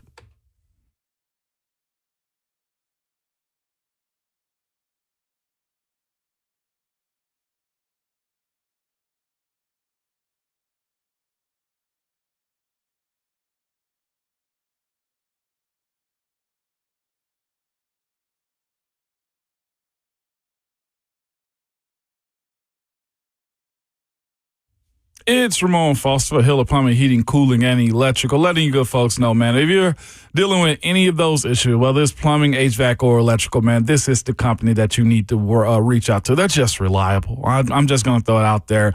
And they give you just a sense of confidence as well, man, because most of the time we don't know what it's going to cost us, especially in this day and time, or if it'll get fixed right, because usually you can't trust people, or if they're just trying to sell you something that you do not need. I do know this. When you call Hiller, the experts are going to solve your problems quickly and the price you tell is the price that you will actually pay with no hidden fees or surprises on your bill. If you like me, I absolutely hate that type of stuff. It's like, where did this come from? And by the time it's already fixed and you got to haggle back and forth about what they should have done and versus what they did.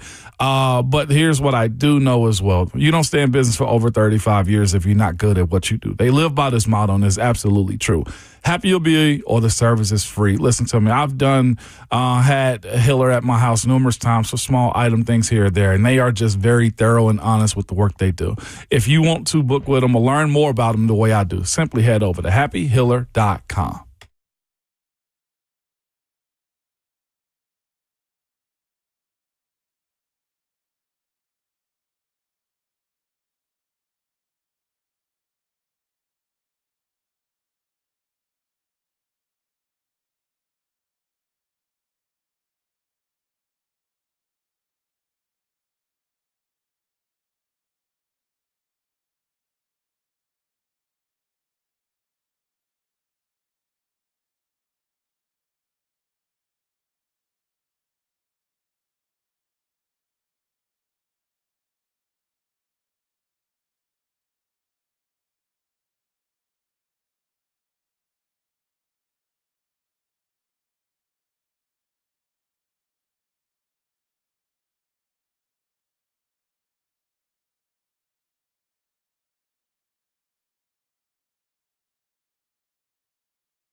Ramon Will continues here on 104.5 The Zone, remembering our friend, our broadcaster, a voice that was larger than life.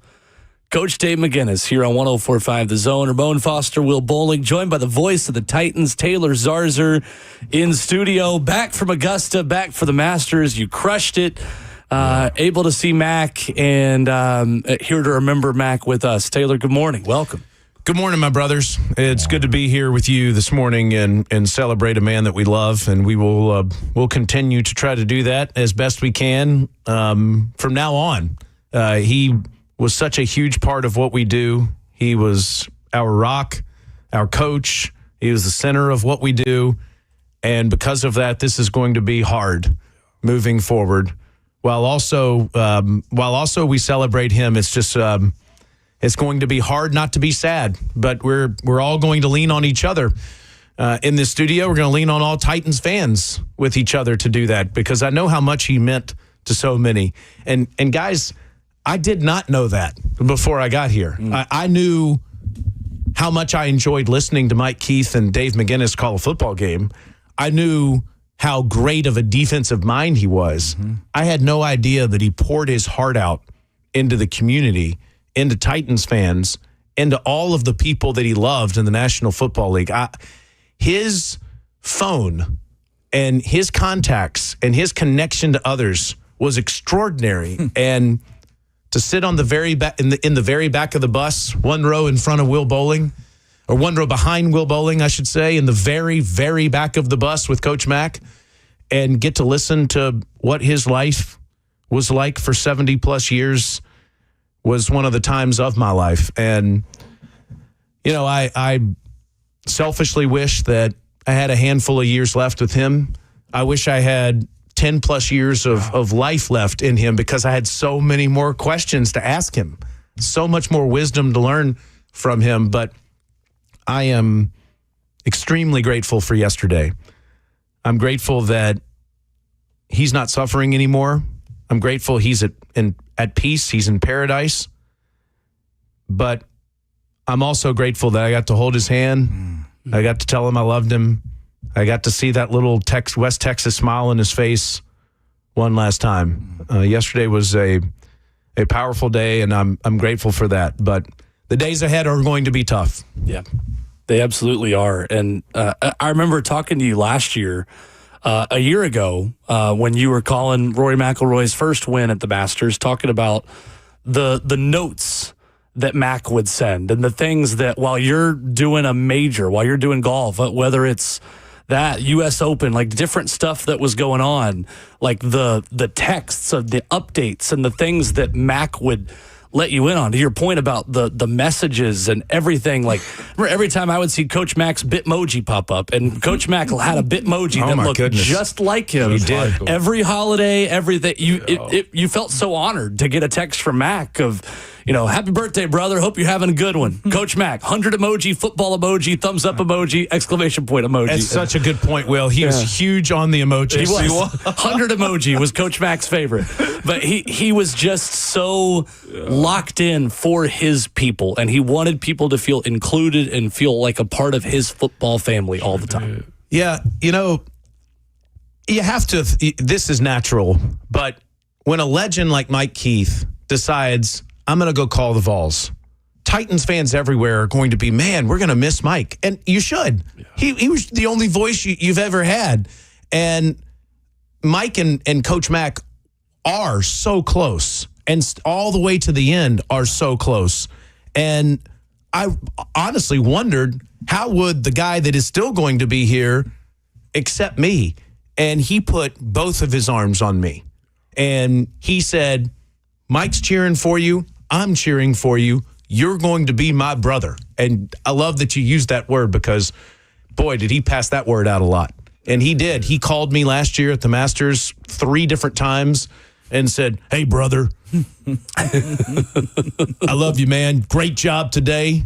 And he put everything in football terms, everything. Yeah. And one of his favorite things to say was transcontinental.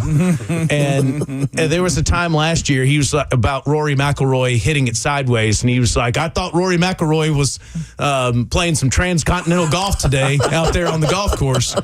But I listened to you, man. I can't wait to work with you. You know, that was really the start of our friendship. And throughout the time that we had together, he did. He just truly embraced me, and I was so grateful for that. Again, this is a challenging spot to be in because I do, just like all of you listening right now. I love Mike Keith. I thought that he did a phenomenal job, and that's a hard thing to listen to someone else call the games.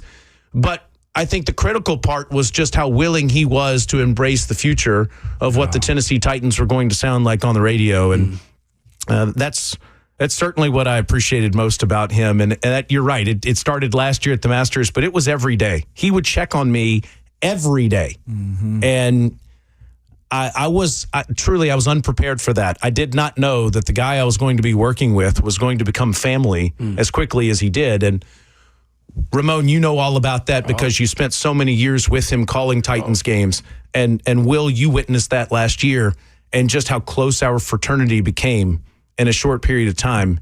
He was all about loving on the people that he loved the most. I think that's what you got out of him the most. Like, again, if you cross paths with him, then it was going to be one you remember. You were going to get a laugh, some information, or something out of it, and that was the unique part about him. Like, I was thinking as you was talking about Mac, like, there was the old commercial to add, the Dos Equis guy, the most interesting man in the world. Yeah. We had that guy. Yeah, here. we did. Like, legitimately, anything that you can think of, he's almost been a part of it, experienced it, or passed on it even as well. And Mac, to me, is the most interesting man in the world. Like, legitimately. Like, from coast to coast, north to south. There's not a region, I don't think, of the United States that he hadn't touched, or a certain avenue as well. We had Dan Pompei on before you came on, and he spoke about just his influence across the board. Like, that's I think people take that for granted these days when you find people like that. And I'm glad to see the appreciation from Mac be expressed like this because nobody took advantage of it. Well, that's a great point that you make. I'm on a text chain, the voice of the NFL teams text chain. Oh, wow. With all 32. And it has been going crazy this morning with messages about Coach Mack and the impact that he had all over the league. And that has been so much fun. I had no idea the impact he had on Jeff Joniak, the voice of the Chicago Bears. Yeah. I did know the impact that he had on Dave Pasch, the voice of the Arizona Cardinals. Dave sent a text this morning about how he was 29 years old when he became the voice of the Cardinals, and Coach Mack was his first head coach in the league, and how he loved on him at 29 and the relationship that they still have today. In the Titans' first wacky win of the season last year in Glendale, Arizona, Dave Pasch comes up with almost tears in his eyes, just so excited to see Coach Mack, and came into our booth and gave him such a big bear hug. I saw that every week in the National Football League. Yeah. Oh, yeah. And you're right. I mean, 39 years in the National Football League. This was year number 40. And the impact that he had, the people that came through the hospital in the last few weeks from all over the country to embrace him and tell him how much that he meant to him.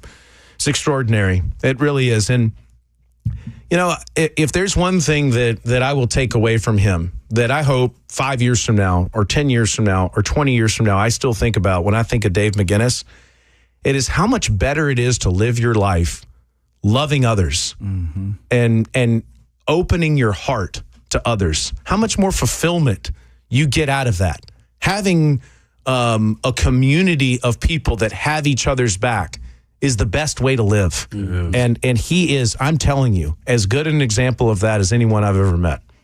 Taylor Zarzer with us in studio. I got another story from one of our road trips this year. We'll tell about Mack when we come back, as Hour 4 of Ramon and Will, remembering our friend Coach Dave McGinnis, continues after this.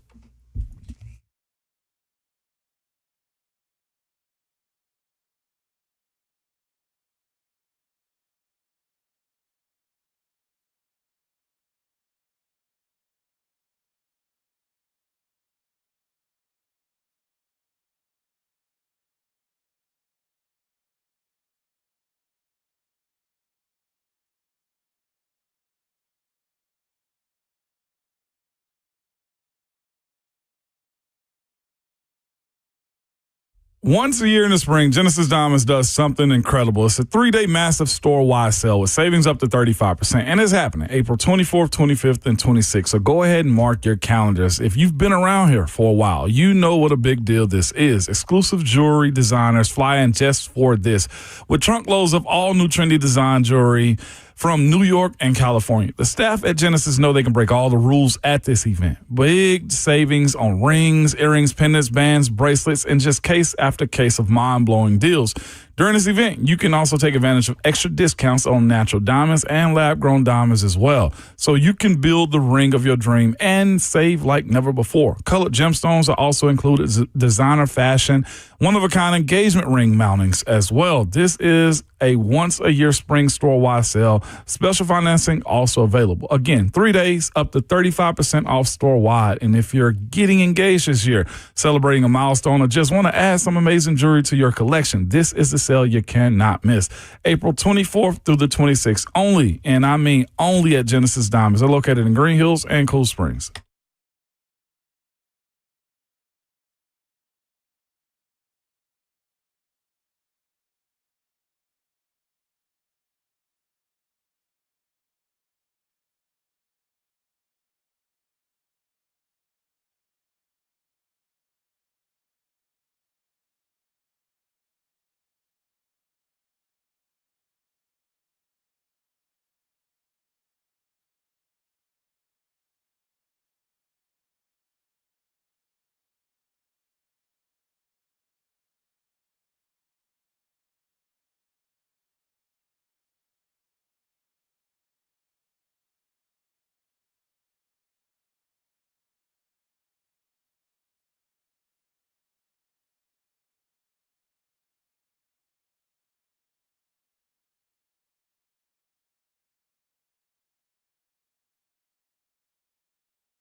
9:02, good morning, live from the Circus Sports at the Mid-Kentucky Downs studio. I'm Justin Hawkins. Yesterday, Coach Dave McGinnis, who most know as Coach Mack, passed away, bringing an end to a remarkable legacy, not just in sports, but in life. Coach Mack accumulated 3 decades of coaching experience from 1986 to 2016 with the Bears, Cardinals, Titans, and Rams.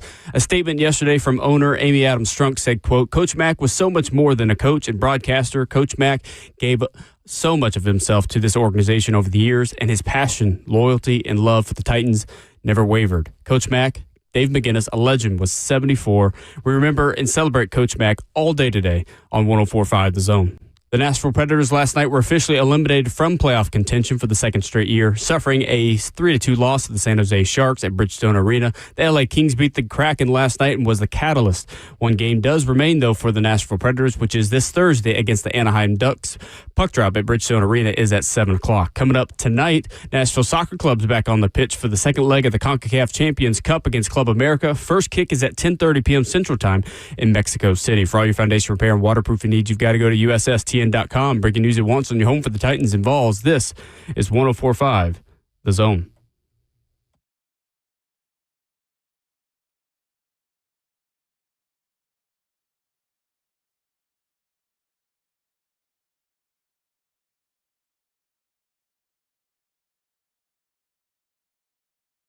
Away we go into the fourth and final hour on this Tuesday morning edition of Ramon and Will, remembering Coach Dave McGinnis. Here on the show, Ramon Foster, Will Bowling, Taylor Zarzer in studio with us.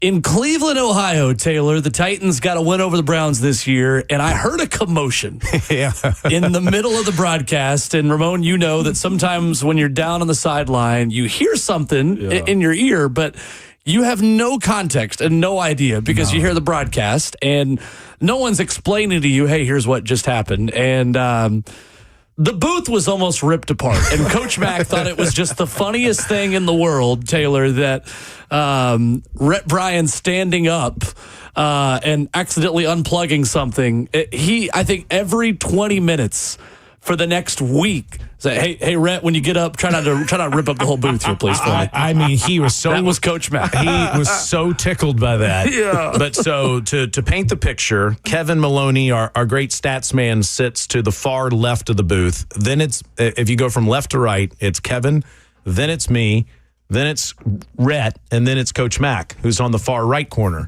And so Rhett is sitting between Coach Mack and me, and he really has to go to the bathroom. All right? So he takes his headset off, and he takes all of the radio equipment with him as he tries to run out. And, I mean, tears up all of the radio equipment.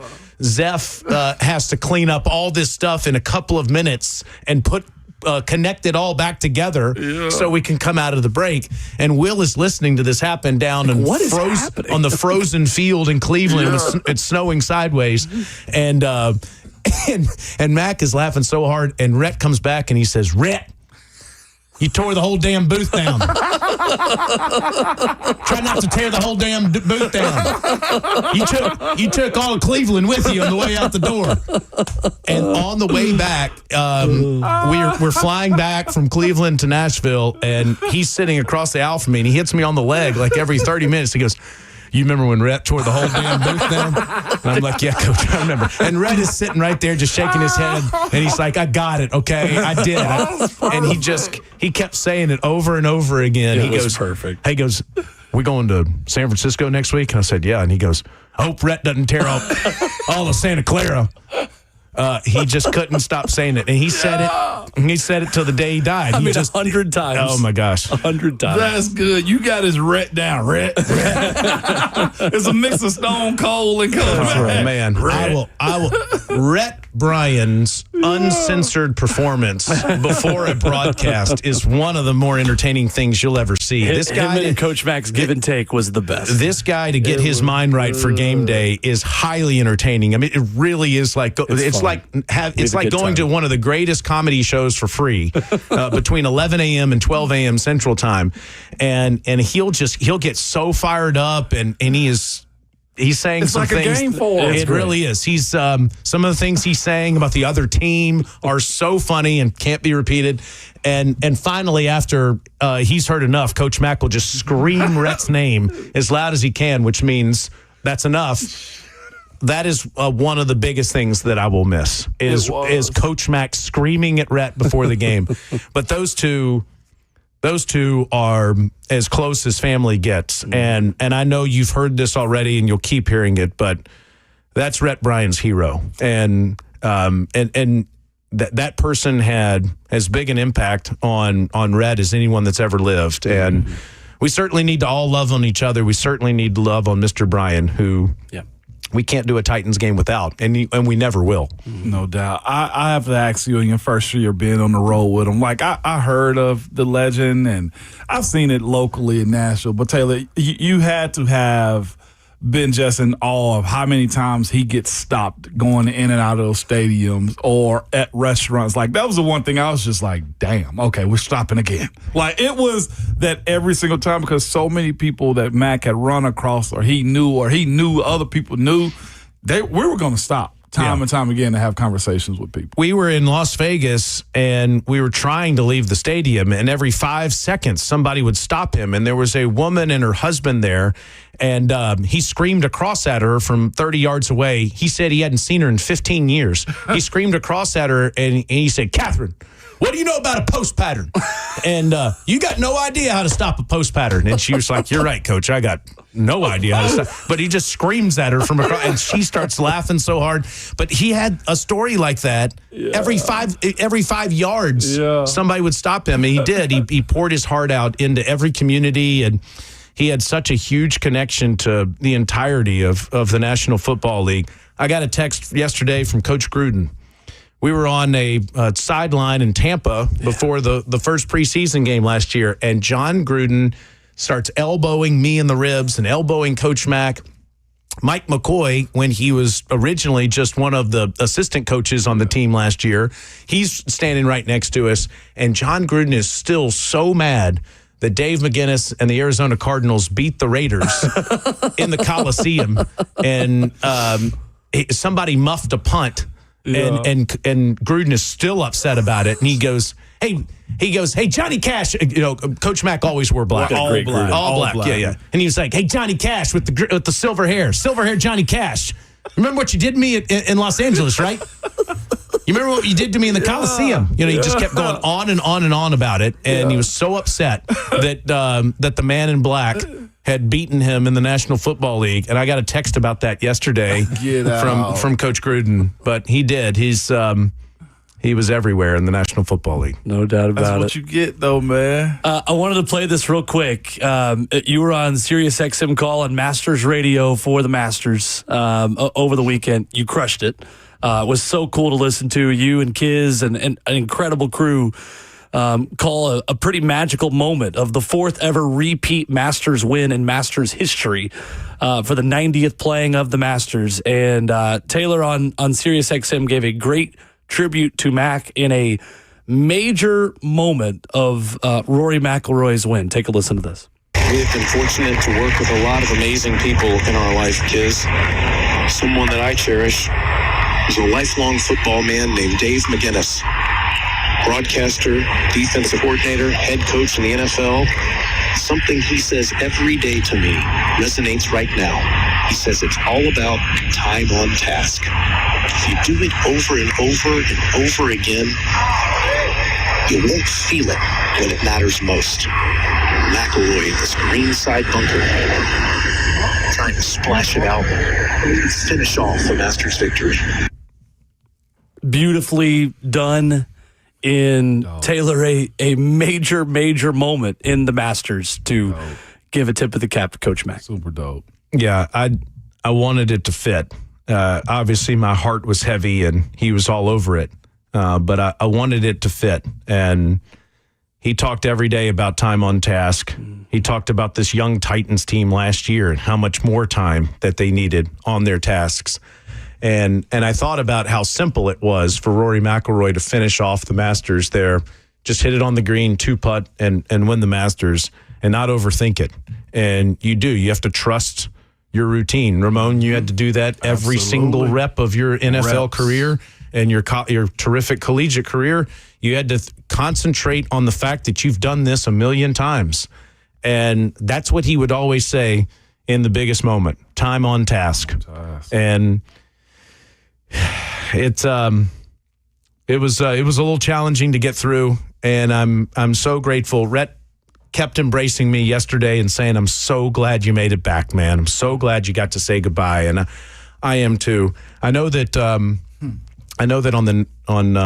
coming up here in a little while here on the radio, you're going to hear from Jeff Fisher, and Dave McGinnis spent his holidays at Jeff Fisher's house.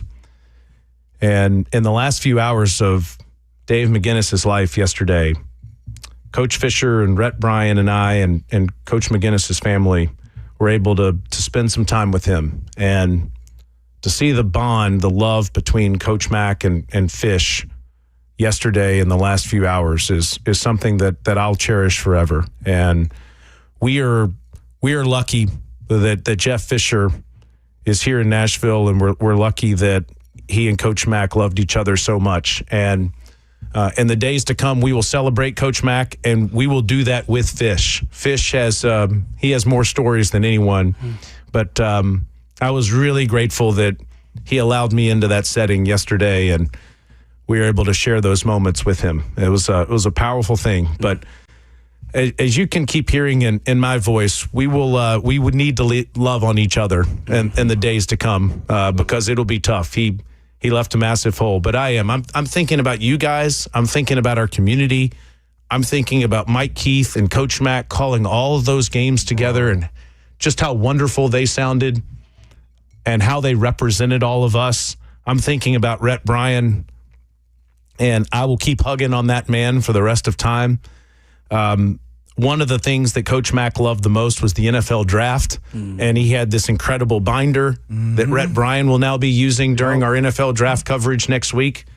And we're ready. We're ready to cover the NFL draft. We're ready to call Titans games moving forward because Coach Mack got us ready, and he knows we're ready. But it'll be sad not to see that man sitting right next to us. I can assure you that. Even Thursday when we were there, he was asking us, you guys still prepping? You know, how's draft coverage going? Will, listen to the OTP. It sounded good. He loved the NFL draft as much as any person in football in the world, and absolutely, we will do him proud next week. No doubt about it. Cool too. You mentioned the visit with him as well. So many things that happened on Thursday. I'm sure in your visit with him too. But the one thing that I want to hammer home was Mack was still there. Like it was there, and like when we're sitting there, we're joking and we're joshing around, and like I said, getting way too much energy out of Mack on that last Thursday. Yeah. He did say this, and this is where it kind of hit me in the feels that day, and I still think about it. He said, "Gosh, I'm gonna miss you guys." Like. Hearing him say that was just like he knows, he understands the decision that he was about to make, you know what I'm saying, and everything. And like, I don't know, to that point, and I'm going to reiterate it, and I'm going to say it again on Friday. Call your people, check on your people, love each other. We live in some crazy, dumb times right now with social media and just everything involved in it. The person-to-person interaction, the phone call. Will, you said it a second ago off air. I hope you don't mind me saying you'll never not have a positive thought and send that text to a person. That my goal as a human, and I don't do a good enough job of it, but my motto as a human is never hold back a positive thought that could uplift someone. Never hold back a positive thought that could uplift someone. That's the way Dave McGinnis lived his life. It was, and even on his bed, he said, "Man, I'm gonna miss you guys." Like, he did. That's tough. I know I've already said it once before, and I'll say it again. I really wish that I had more time with him. I wish that I had more years to put on a headset with him. I wish that I had more years to just simply be his friend. But I am overwhelmed with appreciation that he gave me what he gave me in the short time that we loved each other. And what you guys are saying is so true. That man leaves this world with no regrets. He said what he needed to say to everyone. He did. He opened his heart to everyone. And why you're hearing all of this in return is because of the impact that he had. Whether he gave you season tickets or he called you while you're at the Masters, or he had some interaction with you in some restaurant or bar, he came and put his arms around you in the office, wherever he found you, he loved you. Yep. And that says a lot about a man. It says a lot about a person that you leave this earth with no regrets. It's so much more powerful to love and to be loved. Mm-hmm. And that's what Dave McGinnis was. It's a good word. Taylor Zarzer with us this morning here on the show. Thank you for coming by. Good to see you. Appreciate it, Taylor. Love you both. You too, man. Coming up, Brad Willis joins us, longtime Titans radio engineer, former program director here at this station, now with the Tennessee Sports Hall of Fame as we remember Mack here on Ramon and Will.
Hey, what's going on? It's Will Bowling. During springtime, we're in spring cleaning season. You already know that, but we're also in allergy season. And maybe you're like me and that kicked you over the weekend.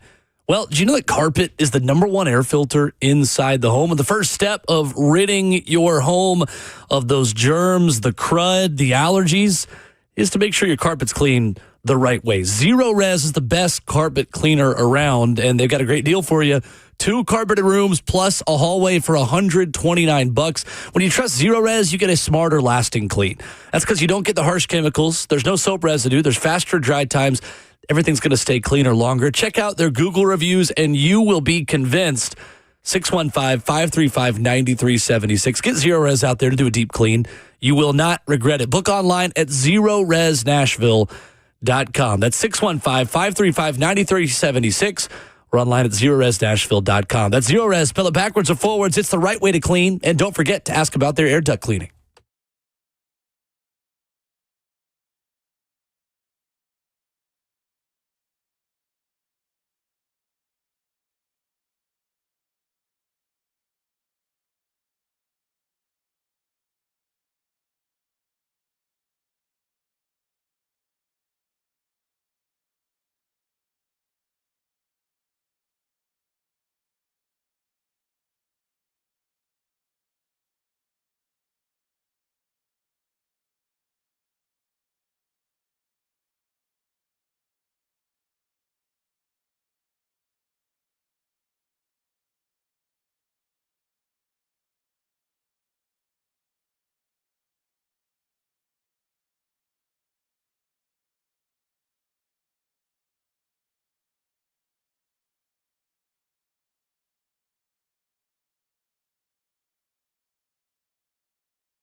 Ramon and Will continues here on 104.5 The Zone alongside Ramon Foster. I'm Will Bowling. We are pleased to be joined by Brad Willis of the Tennessee Sports Hall of Fame.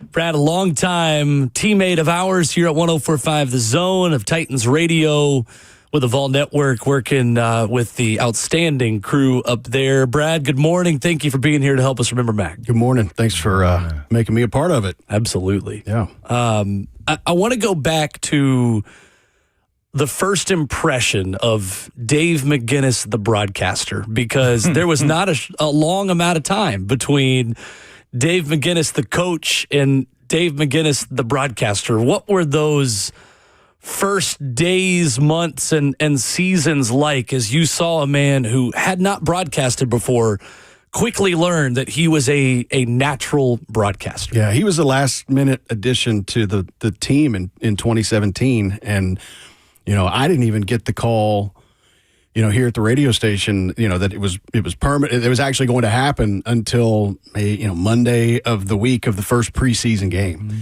and got a call and said, "Hey, Dave McGinnis is gonna join us for this year, and he's really excited about it, and he's coming over from California."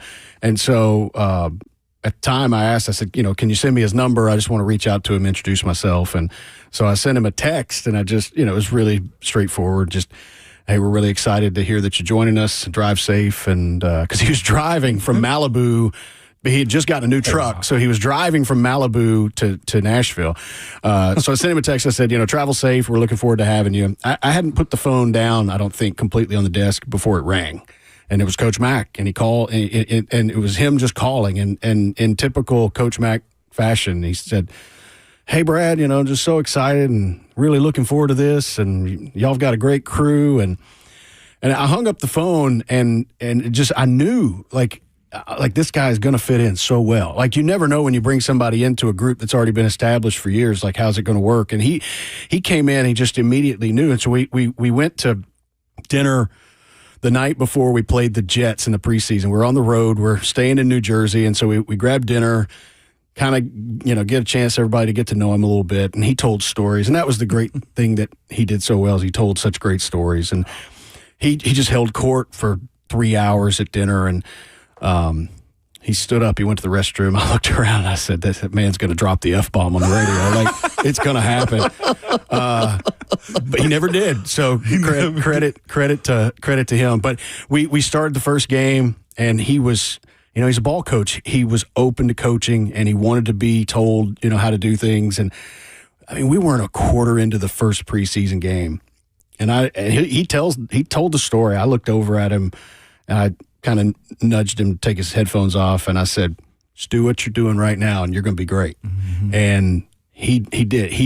I've never seen somebody just be able to jump in with both feet and just be a total natural. And everybody recognized it, and he was pretty universally loved by the fan base for what he did. It was quite the addition for us. He was, and there were so many fan events, too. I think back to the appearances that Titans Radio would make before the 2 London games, before the 2019, obviously the 2020 playoffs, AFC Championship game in Kansas City, that Mack was the Pied Piper. I mean, Mack was the one that you wanted to shake his hand, and for someone so larger than life, he never made you feel small. And he could have, and you never would have blamed him. But with the Rolodex that he had, the people that he knew, but he connected so deeply with this fan base, Brad, so quickly in a way that just came so naturally. He did. He could teach the game in a way that not a lot of people can. I mean, we've probably all met somebody along the way, a football coach, and you try to talk ball with them, and they're kind of have the approach of, "Well, you wouldn't understand," But that was never Coach Mack. I mean, he would give you ways to understand the game. You were talking last hour about, he could make you feel like a football genius just because you noticed something that stood out. And he take him to the events and things like that. It's like taking Elvis. I mean, people are lining up to see the guy. And the thing that made him so special is, and Ramon said this the other night, we grabbed dinner in Knoxville before the orange and white game. He said, he kind of echoed the words of Maya Angelou. He said, "People don't remember what you said. People don't remember what you did. People remember how you made them feel. Mm-hmm. And to take that a step further, if you really got to know him, people remember how he made you feel about yourself, because he made you feel unique and special and loved. And it was a gift. I mean, it really was a gift. And, it's going to be missed. He was. And that, to your point, as you were saying it, I'm thinking about some of the stuff I would even question him about when I went and took the Vol Network job. He was one of the first ones. Ramon, you're going to be perfect for this. You're good for it. Like, to your point, he was still coach. Yeah. He made you want to run through a wall or believe, like, yeah, I can do this. And I was nervous as hell, like, to leave and be in a position that he was on a different end of the state. Like, but he made you feel like, to your point, like you could. And the other part, though, too, is you mentioned, we've all mentioned how big Mack was. Like, I mentioned it with Taylor. He was like the Dos Equis man, the most interesting man in the world. Yes. And I joke about it, and I want you guys to know, Mack said this in a humble way. I got a lot of hair, and I got a lot of money. Like, that be him. Heard that a lot. And that's how he joked, but here's the thing. You were a part of that with him. Yeah. You never had to worry about that with him. Brad, I'm sure he'd have given you his hair if he could have. Yeah, I'd take it. But honestly. My point of it is, with how he would joke about that type of stuff, you never saw Mack be flashy. He was minimalistic, all black shoes. I think I saw him with probably maybe 2-3 new pair of shoes, if that, black and simple. No fancy watch, nothing crazy about what he was doing. He had a brush, all black clothes, and his leather bag. Yeah. But the man had the world at his hand, and he would help you obtain it if you were around him and he knew you. Like, picking up a phone call didn't matter to him. He called a coach for one of my good friends. I'm sure he's done that for each one of us, to open up a door and invite you into exclusive buildings, like going to the Standard or wherever. And you'd be like, I didn't know all this was down here in Nashville. But as simple as he was, or as vast as he was, it was simple with Mack.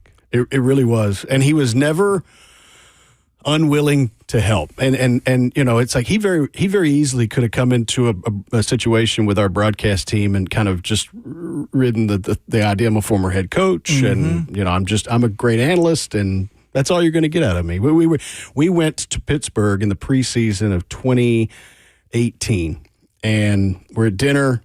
We're talking about it'd be really great to have a little Pittsburgh Steeler flavor tomorrow. What could we do? Mack says, why don't I call Joe Green? That'd be all right. Yeah. Mean Joe Green? Yeah. I think that would probably. Wow. I think that's probably a name people have heard. Golden. And so at dinner, he pulls the phone out, makes a call. Joe, Coach Mack. We get you on pregame tomorrow? I'll call you. Hangs up the phone and says, done. Okay. It's incredible. Thanks, Mack. Absolutely incredible. Yeah, I believe it. I mean, I wouldn't believe it if it hadn't been sitting there. It's one of those things. And he just, who does Coach Mack know? Everyone. Everybody. That is the thing I will remember the most. Everybody. So 2017, we went the West Coast kick, and we played Arizona, and we stayed in Arizona for a week, and then we played San Francisco. So it was one of those rare situations where instead of the back and forth, we just stayed. Yeah. And but we're making that NFC West run where everybody knew Coach Mack. We got off the bus at the stadium in Arizona, and there's a guy sitting there with a golf cart. Hey, Coach Mack, let me take you to the press box. Hey, Coach Mack. And the doors would open up, and here come general managers from other teams and like Hall of Fame players, and they just want to come in and say hello to Coach Mack. The next week we go to San Francisco, same thing. He'd been around, playing those guys twice a year, with the Rams.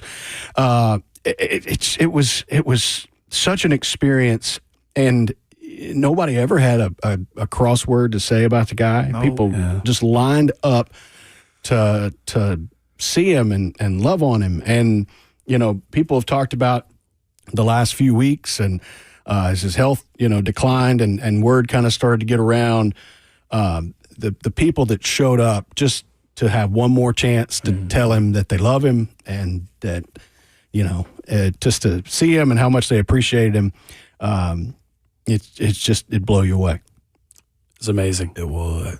It's amazing. I couldn't believe the amount of people just in one season I was able to be on the road with him who would come in the booth everywhere Like I expected it in Arizona, and literally the house that Coach Mack built. That we've told that story today. Yep. But Daniel Jeremiah with the Chargers walks in this season. Got this one of the highlights of coming to Nashville. Yeah. He's getting to talk to Titans radio and getting to talk to Coach Mack. And I know DJ put out a nice tweet yesterday about Mack too. But people like Albert Breer and Mike Garafolo, like the media types that often have complicated relationships with coaches, and oftentimes those butt heads, and coaches will maybe sometimes feel like you are working against the media types. And I'm sure Mack had his stories and his run-ins with people that covered him and things like that, but Mack was always someone that brought people together. In any context, in any walk of life, he brought people together. It's just amazing, Brad, the tentacles, literally, that Mack has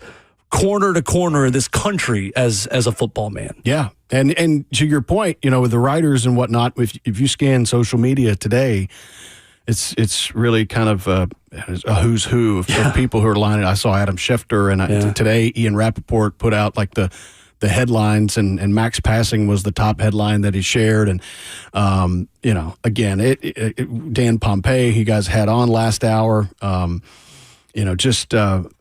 it really is a testament to Coach Mack, the man, the person, right? Because he coached for many years and touched a lot of people in that way. But again, I think the people that the memory that will be left is just how he engaged on a day-to-day basis. You'd see him at Toy Field or something like that, and just how he would engage with people and treat people. I mean, it really is it's something we could all learn from. Yes, to be it honest. is. Yeah. How many times, I know it's limitless, but did you just crack in the studio with Mike and Mack as he's just going off? Like, the amount of West Texas and world sayings that he just, Will mentioned it earlier, like, especially when I'm on the sideline, it's like, what did Mack just say? People look at me like I'm crazy because I'm just dying laughing on the sideline. Like the penalty marker guy's like, what were you laughing at? Like, there's a football game going on. Yeah, he was just him, like that was the thing. It was never manufactured. Right.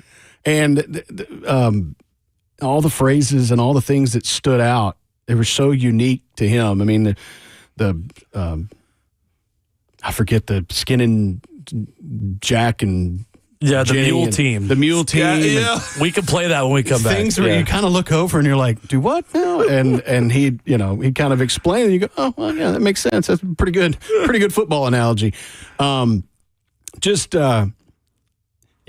that he kind of brought to the table, he was just a natural. He really was. As a coaches see the game in a different way, and sometimes they can really kind of tell that story, and some just don't have that gift, and he had the gift. He had the ability to just connect and teach and entertain. That's he was so entertaining and such a great storyteller. If you've ever met somebody in your life where one year at Christmas they tell a story, and the next year at Christmas you're like, tell that story again. It's like putting on the greatest hits. He was that guy. Yes, he was. I'm like, tell me the story, about Chuck Cecil. Tell me the story about this. Man, it's so great. Tell me the story about Everett Withers. And he would tell it with such, just command, zest and command, and he had great comedic timing. I think if he wanted to be a stand-up comic, he could have been. Like he had the feel, he had the timing. But it was a life well lived, and one that he had great experiences, and he loved sharing those experiences with people, and it made us all feel a little closer to what we all feel like is a great game. Absolutely. We appreciate you coming in. Appreciate you taking the time to talk about your friend and your colleague. We're going to play some of Mack's greatest hits if you want to stick around and listen to some of the best Macisms when we come back. Sounds good. Let's do it. All right. We'll wrap up Ramon and Will remembering Coach Mack after this.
That was Coach Mack.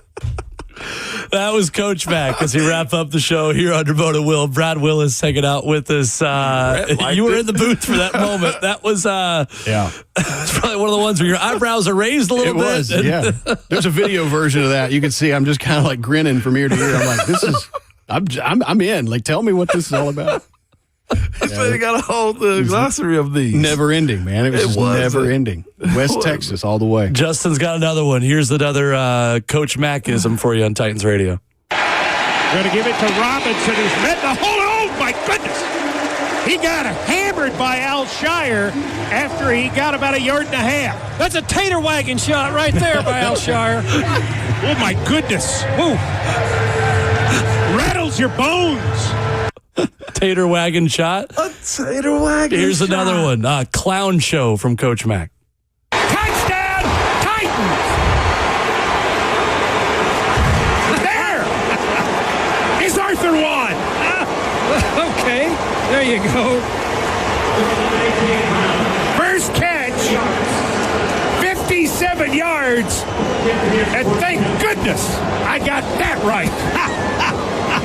I tell you what, I don't know how we can get anything right up here with this clown show and the white hats.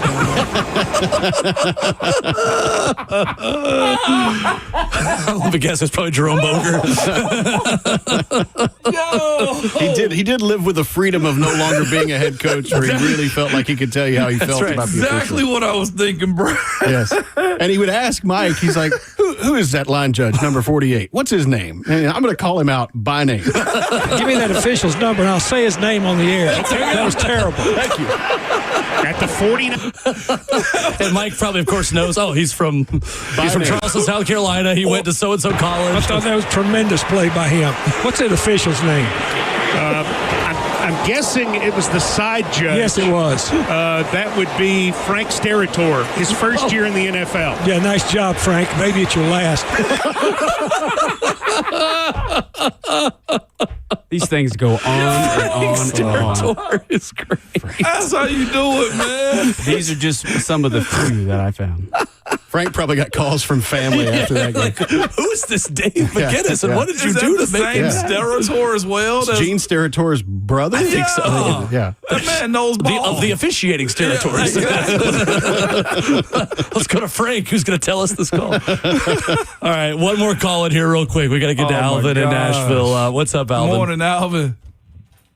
Yeah, I want to see if y'all care to elaborate on Coach Mack's notebook. I think it should be in a museum to work of art. Drafting that, he would have this year's draft pick, last year, and probably 10 years more. Anybody care to talk about his notebook and drafting that? Sure. Thank you, Alvin. Appreciate it. Brad, I know you saw, too, the big books that he had and the playbooks that I've seen a little bit of. And, I mean, his ways of just describing people in the draft show and the draft process. No one loves the NFL draft like Coach Dave McGinnis. He did. He and Rhett Bryan, I mean, I think from the first day of the offseason would sit down and start just grinding, Senior Bowl, Combine, you just go through the tape. And he had a gift. And on draft night, there wasn't a player drafted that he wasn't ready to give a kind of a capsule on. We used to produce capsules on players, and we got to a point where we said, we don't need these anymore. We're just going to say go, and Coach Mack can just give the information because he knew it upside down. Sure did. He did. And he could reference it, correlate it to a player he'd seen before, or just immense knowledge. But not as an IE. Not as an instant evaluator, as he would always tell us. Another one. Another back. Don't be an IE, baby. Brad, thank you for doing this. We appreciate you. Thank you all for having me. We're going to miss him. God bless Coach Mack. He's one of one. Amen. One of one. Before we have Rhett's piece with some Macisms play us out, my dad has a phrase that he's taught me since I was a kid where he says, you can't smell the flowers when you're gone. We say these beautiful things about people. We remember legacies, and that dash on our headstone tells a lot of stories about the way we left things. But don't wait until someone's gone to tell them what they mean and let them smell the flowers. Let the way Dave McGinnis treated people and talked about people and loved people be an inspiration to you as it is to us, to allow people to feel seen and allow them to smell their flowers while they're with you. That's the way Coach Mack lived, and Ramon, we uphold that standard both on air, off air, in our lives, in our professional lives, and in the way we treat people forever. Absolutely. I got nothing more to add. Here is, for one final time, the Ramblin' Mack as we wrap up today's Ramon and Will. Okay, first of all, great play call. Caught him completely.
Ask myself.